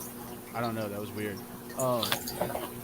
So like I guess that's where I realized when he elaborated on that, right? Because I was like, I didn't realize that there were people who were like that, right? And like I don't like that. If like I don't want to just bring those people. I want everybody to fuck with my shit. I want everybody to fuck with everybody else's shit. And that was the biggest thing for me, was that one kind of opened up my mind a little bit more. I was like, oh fuck, like I didn't realize that, right? Because my thing is like I just like music. I want everybody to like the music. I want everybody to listen to the shit. Like that was kind of it. So I understand where he's going with that, because like one of the main points that he made was like, a lot of little kids like listen to Eminem and they're like, oh, I want to rap like Eminem does. And it's like when I was growing up, like that's not how I thought. When I started rapping, I was like, yo, I want to be like Biggie. Like I want to be Hmm. like Wu Tang. I want to be like Big L. Like I want to be Yeah. like these guys. It wasn't ever like, oh, I look at Eminem. I'm a white dude. He's a white dude. I can do the same thing. No, because like, did I listen to Eminem when I was younger? Yes, but it wasn't my go-to. My Hmm. go-to, like, if I'm in the car with my dad or something, I'm like, yo, let's listen to some Biggie. Let's listen to some 3 6. Like, Hmm. it, it was never that kind of thing. So, like I Hmm. said, like, I don't really focus. Like, my main focus has never been on the way people look, right? My main thing has been like, how well can you tell a story? How well can you ride a beat? Like this shit, like stuff like that. So I don't really focus on that shit as much. I do realize that being a white artist in this space, that I have to make sure that I'm not just pulling in those people, right? Like I would rather Hmm. denounce those types of fans that aren't going back and listening to that shit and learning about it rather than Hmm. just let them be in this space, because that's Yeah. not like, and that's like the other thing too is like music is for everybody, right? It But we is. have to make sure that we're keeping the shit true to its roots. So especially when it comes to hip hop, we can't oversaturate that shit. We Mhm. can't do it. It has to stay true to what it is. It's We true. need those stories. We need to hear that shit. But as far as rap for me goes, rap is a completely different genre than hip hop. And it has been a completely different genre than hip hop when the labels started fucking jumping into the shit. Because you can literally Hmm. fucking rap about any fucking thing. It Hmm. doesn't even have to make sense. Gucci gang, Gucci gang, Gucci gang, Gucci gang, Gucci gang, Gucci gang, like shut the fuck up. That's rap. That's rap, bro. That is rap at its core. No, I would fucking love for somebody to call that shit hip hop. Hip hop has a meaning. Hip hop has a purpose. It has a fucking message. As to where rap, like you can kind of make anything, but as far as like the type of rapper that I am, I have a message. I have a purpose with my shit. Hmm. It's just not the same kind of message that hip hop was. Hmm. It's two very different fucking things. To Yeah. me, anyhow. Like when I see all this shit in this space, they both look different. Hmm. Like if you go back and you look at like the hip hop artists that came up compared to rappers that come up now, the images are completely different. The songs are completely different. The meanings are completely different. So I do understand now what he was saying, but I Hmm. did I did see that there was a disconnect because I didn't grow up like that. I like my dad was never like, "Yo, come check out this Slim Shady shit." No, it was like, "Yo, we gonna fucking listen to the Chronic."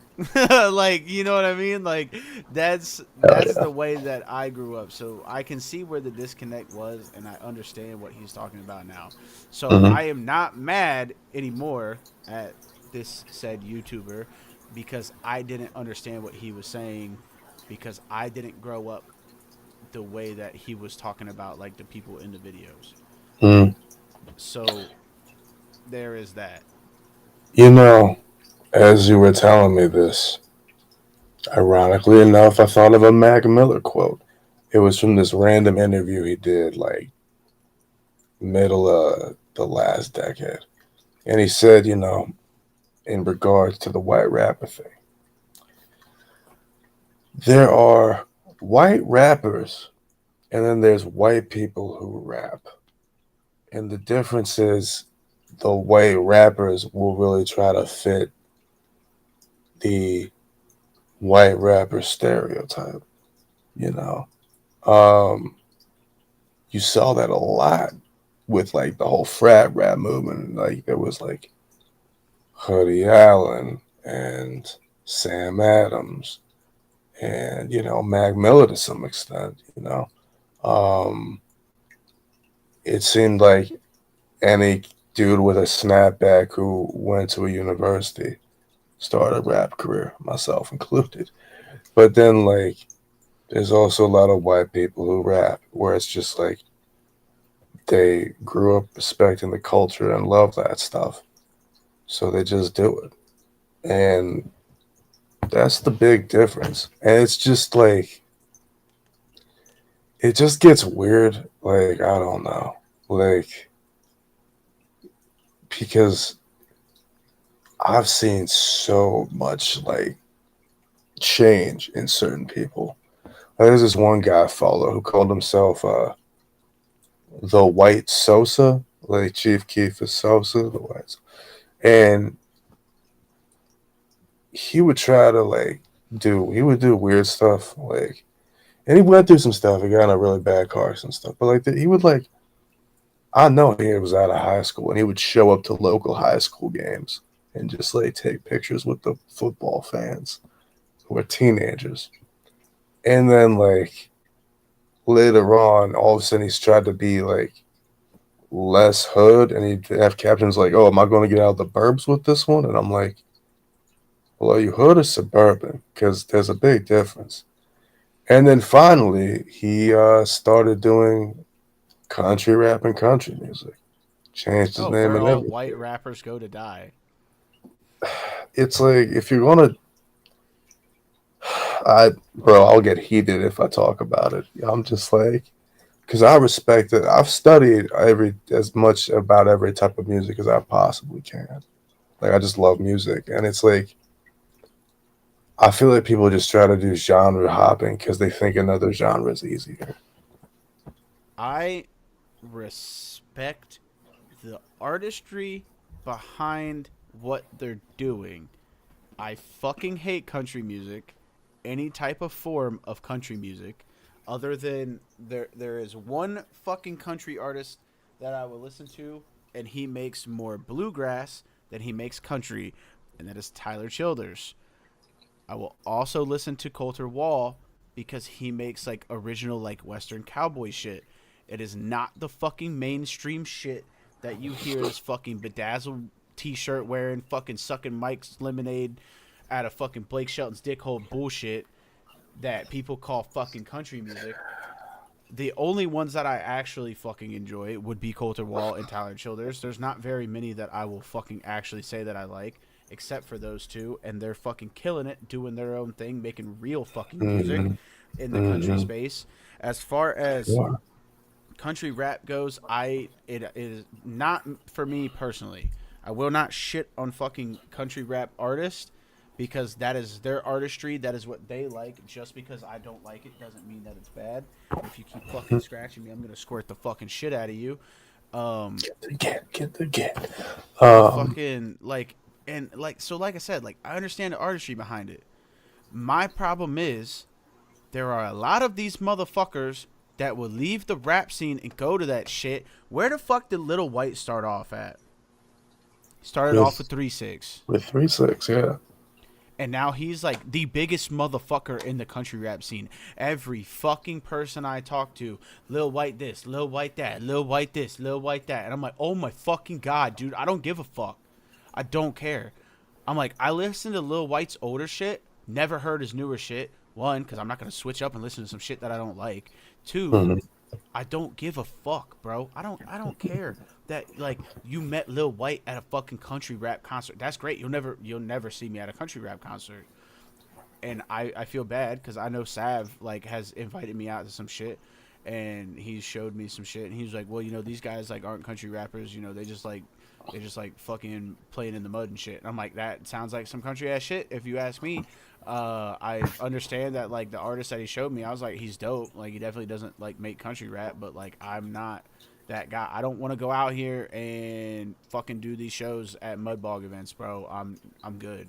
I like that fucking trench fucking dive bar fucking hole in the wall type shit, right? Like that is what I like. And it is crazy as fuck because all these fucking dudes that I met Friday did not know them from shit.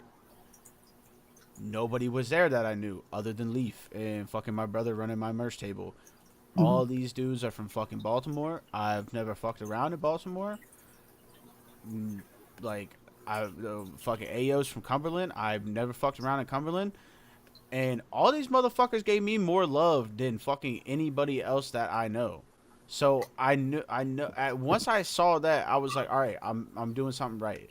Like I talked to Billy Hmm. Live after the end of the show, and he was like, "Yo, y'all's beats are fucking fire," and he was like, "Y'all can make some hooks for real." And like, so to hear shit like that from guys who have been around like Hmm. in the 90s and you know seen all that shit, and to have me, some big bearded ass fucking big white dude out here on the fucking stage getting fucking love from all these guys who have been in the shit and seen all types of shit, that meant more to me than anything else. Because yeah, I can go to country rap, they're predominantly fucking big bearded white dudes, and I'm gonna get fucking love just for being there. Nah, fuck that, bro. I wanna fucking be through the shit. I wanna fucking struggle getting people to like my shit. I wanna fucking, that's what I wanna do. I could switch up right now and go do country rap. I will fucking blow my brains out, but I could switch up and go do fucking country rap, and I guarantee you I'd have more people that would listen to my shit just because that fucking genre is a fucking trend right now. And I can almost 100% guarantee you that that shit is going to fall off because it is a fucking what the fuck is the word that I'm looking for? It's not trend, but I'm gonna stick with that word because I can't think of the other one. It is a fucking trend right now. Like to me, that is what I see. That is some gimmick shit, and I mean that like in the most respectful way. Because like I said, I understand the artistry behind it. I like the people who are doing that shit, but it's not true to its roots. Mm. It's not true to where fucking rap and shit came from. It's not. It ain't. It's some completely different ass shit. You know, I think there's a lot of respectful artists in country rap, and there's some artists I really enjoyed. You know, I was a big Yellow Wolf fan for a long time. I even got into Bubba Sparks a little bit. But like, what I find interesting is like a lot of that first generation of country rappers, like they really respect the roots and everything, and gave a damn about going through the struggle. Some country rappers that I've, like that I see, it's very interesting. I mean, I think for me, it's just like it's just not my cup of tea. Like I'm never, No, I've thrown hay bales, I've worked on farms, I've done a little bit of everything, but I just never would be like, you know, just I trying want to to be a country represent that. rat, and like so, like that's my thing, right? Is the first generation country rappers, Yellow Wolf, Lil White, right? Like the ones that started to push that shit to make it bigger. Where the fuck did Yellow Wolf start? Not in country rap because country rap wasn't a fucking thing. Mm, that's Yellow true. Wolf started off as a regular fucking rapper. Mm, Lil White started off as a regular fucking rapper. And then when they saw that their career started to shift a little bit, where did they go? That's my problem. And like you said, it's kind of like genre hopping. mm, But yeah. my problem is I feel like these people see that it's not working out.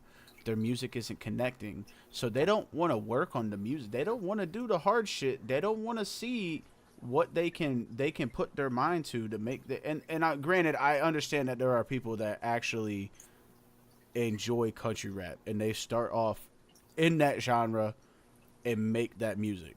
Mm, That's different. I'm not talking about mhm, those people. But the people who started off doing regular rap and their music wasn't connecting, instead of using their brain and figuring this shit out and studying artists and studying the fucking music and studying cultural shit and figuring that shit out, they want to take the easy way out because it's more about the fucking bag than it is about what's in their heart. And that's the biggest fucking problem that I have. mm. No, I'm picking up what you're putting down now. I mean, I think that's a problem with modern rap and to an extent hip hop culture overall, though. That you'll see like a lot of people jump onto something and just think, oh, I'm going in like a few years, I'm gonna blow up, I'm gonna make all this money, all my dreams are gonna come true. And it's like you see a lot of people fall off year after year because they realize it ain't like profitable. You either embrace the grind and realize it is going to be a long term like granting of what you want, or maybe you do get lucky, things happen, but you're going to have to one day dig into that hole that is where the to make a well of your artistic influence. And you better hope that you take that time to do it. Otherwise, you're going to feel real unfulfilled. I It's not. guarantee you that I could go put on a pair of camo fucking overalls, put on a fucking camo fuck or wear a fucking Bud Light hat, completely shift what the fuck I do, and I guarantee you I have more people that follow me in a month than have followed me in fucking 4 years, and that is what pisses me off. It also doesn't piss me off because I realize I'm doing exactly what the fuck I'm meant to do because I have to struggle to get out where I want to be, Mm. and I'm okay with that. Yeah, absolutely. It's like, and especially because like when you think about this genre, it was never about shit being easy. It was never about that. No, So sir. I'm okay with that. I'm okay with that grind. And if I never fucking get to where I want to be at least I never fucking switched up and did some shit that wasn't real to me. Super facts. And that's always important to remember. You, you can do anything you want, just don't switch up your integrity. That's how it goes. I don't chase clout, so I won't do that. I will stay right the fuck where I'm at. And just this is just like Shocking said earlier, right? Because I was talking to Shocking. I love all those fucking dudes that I met last Friday. Like all those motherfuckers are dope as shit. So I The really appreciate dopest he put month. me on to That's that shit. the dopest out, Um, yeah. I was talking to Shocking about that. I was like, that was way different than my first show. I was like, because my first show, like, I was around a bunch of country rappers, and like, I fucking made great connections. Like Matt Gardner, great fucking dude, and he puts out some good music. His Yeah, country, shout out, man. my go to, no, not necessarily. It's not. But Matt, like, I met him before I listened to his music, and he was a good dude. So I was like, you know what, I'm gonna check out his shit. I enjoyed what he was doing. Mike B, first motherfucker that came up to me. And Mike B, I mean, I wouldn't categorize him as a country rapper. I know he has some shit that is a little bit more toward like the country rap side, but Mm. he's been doing all kinds of shit. So like respect Mike. Um but I was telling him, I was like, you know, that was my first show, and you know, he was like, who put the show on or whatever, and I was like, ASA, and he was like, hell yeah, well, you know, that's good for exposure and shit. He was like, but now it's different. And as soon as he said that shit, I was like, I like this motherfucker right here. I know exactly what the fuck he's saying too. I was Hmm. like, I know exactly what he's saying. And like, y'all, if y'all don't know Shocking, bro, y'all gotta go fucking Yeah, check Shocking out. Like, yeah. Shout out to look up, Shocking. Like, what is it? Is it Geeked? Is that what it is? He's got Geeked. Fucking, that song's fucking tight as fuck. Rage is tight as fuck. Runs is tight as fuck. Like, bro, honestly, he's dope as shit. yeah, Um, Shocking is an incredible artist. I've had the opportunity to perform with him a lot, and he is stupid good. There's one song of his I really like. Hold on one second. I just want to make sure I shout out the right song. This is off the playlist I run. You guys are on it too. Say Less is on there. Um, fucking I do myself needs to be on there now. No, I'm just kidding. you ain't wrong.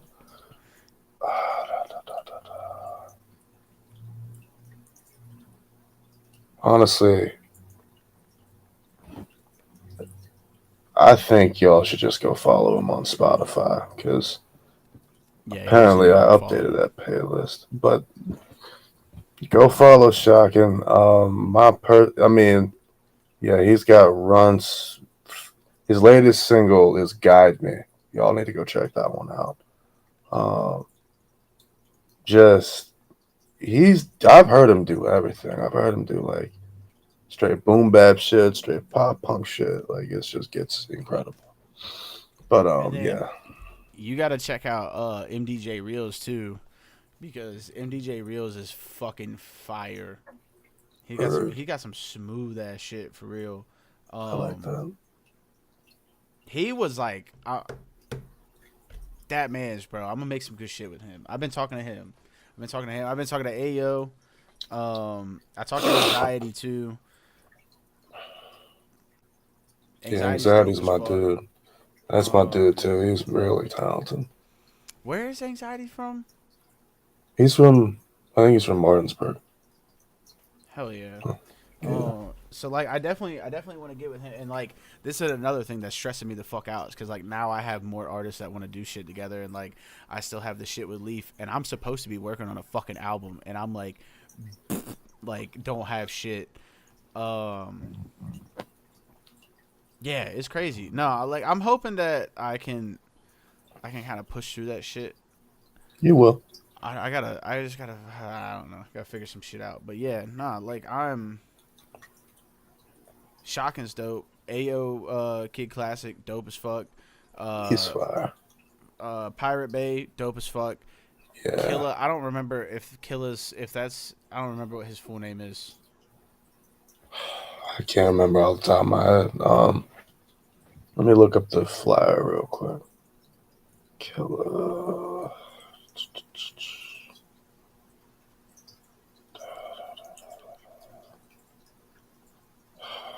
Shit. Um. Nah, like it was a stacked lineup. I'm glad you guys got to be a part of that. Um. Let me see.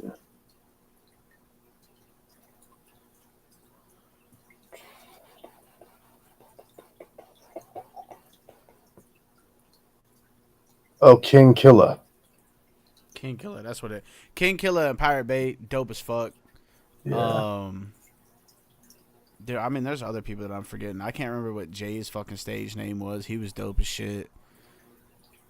Word. Yeah, Fuck man. it, Like, like everybody that was on there, I'll post the fucking flyer on my Insta and Facebook, and like you guys can go fucking check them out for yourselves.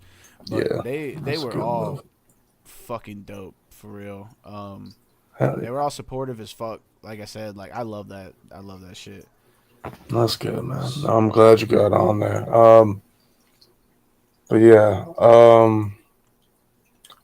one thing I look forward to next for both of us is getting that next collab out, um, which I think we should premiere it on Straight Savage Show.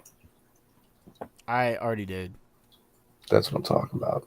Don't fucking And wait then for my ass. I told him, I said, I need you to stop playing it. And he was like, that is my favorite fucking song that you guys have done, and you want me to stop playing it. I was like, it's not fucking out yet, bro. Like, I need you to just hang Nah, on until me and fucking DBL can get this shit out, because I can't keep playing this shit and then like somebody else do what we did, or like steal some of the shit. Like I can't have that. I'm like, we yeah, gotta fucking get this shit out, and then you can no, play we it does, all the fuck you want. we does. Nah, let's get that shit out because that's one of my favorite songs I've ever done. Like the trading back we did in the second verse was so funny. Like man, but nah, like I'm just gonna be working a lot on like songs and features this fall. So if anyone's watching this and they want to tap in or check out more stuff, just hit me up. And let's get to it.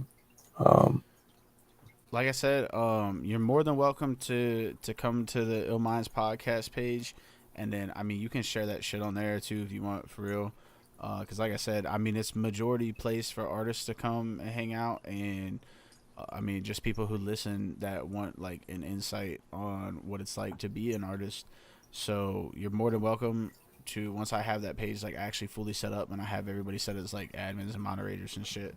to post on there. Bring whoever you want to follow it, because like the more people we have that follow it, I can actually stream to that page, and we can actually grow the community, have more artists in there, and do what the fuck I set out to do, and that was help each other, drop some fucking dimes, drop some knowledge, and create a community around being independent, because we can do better than this fucking music label shit.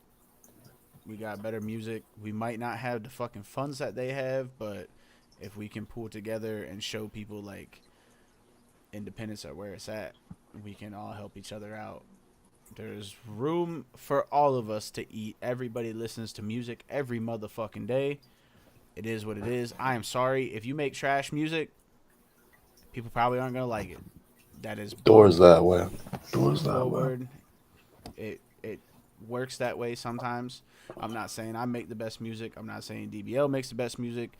I just know from the reactions that I have gotten that I do not make completely ass music. That as soon as you hear it, you're like, oh, what the fuck? Turn that shit off.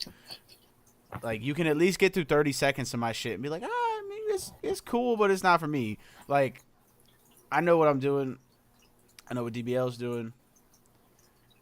It's just, it sucks. And if you make ass music and you come over here and you want to fucking be a part of this, we might be able to help change that. I know a beat maker. I know a producer. I know an engineer. And I'm not expensive as fuck. And we might be able to fucking help you. It all comes down to your writing at that point. So it's true. And like I said, I'm blunt. It is the way it is. I can't help it. We all know there are people who talk about it all the time. You will see people doing reaction videos to people's music, and it'll be like, that shit is ass. I can't help it. We all have opinions. I mean, there might be like a couple people in the world that like it because there's fucking millions of us. Mm-hmm.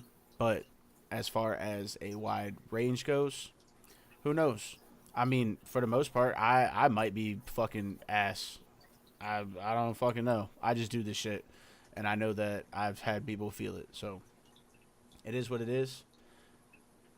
I appreciate. I'm gonna end this because we've been in 2 hours. I still gotta eat dinner and shit. Damn, bro. I know. Yeah, I was rushing around. It was bad. It was bad tonight. But I do appreciate you coming back on, and I would love to have you back on. I am going to try and put a fund together to buy the Ultra version of Streamlabs so I can have more of you on at the same time so we can all be in here. And if we all can't do our face shit before I buy it, I think Leaf is going to come and help me set up the Discord shit so that way we can hear the voices in Discord so we can have people call in and talk rather than have to be on the screen. Nice. So yeah, I'm looking forward to that. Yeah, like I bro. said, I appreciate everybody who tuned in. This is my boy DBL. Fucking love this guy. This guy probably has the best attitude in the fucking scene that I've seen from anybody. And y'all can talk your shit, but I've seen too many people say that on his fucking Facebook comments and shit, so I know it's true. I appreciate you for coming on, and I appreciate everybody that tuned in. Damn right out. If you can't be good at it. True shit. Illminds Independent Talk Podcast with your host, SPtheGreat, and my man's DBL. I appreciate all you.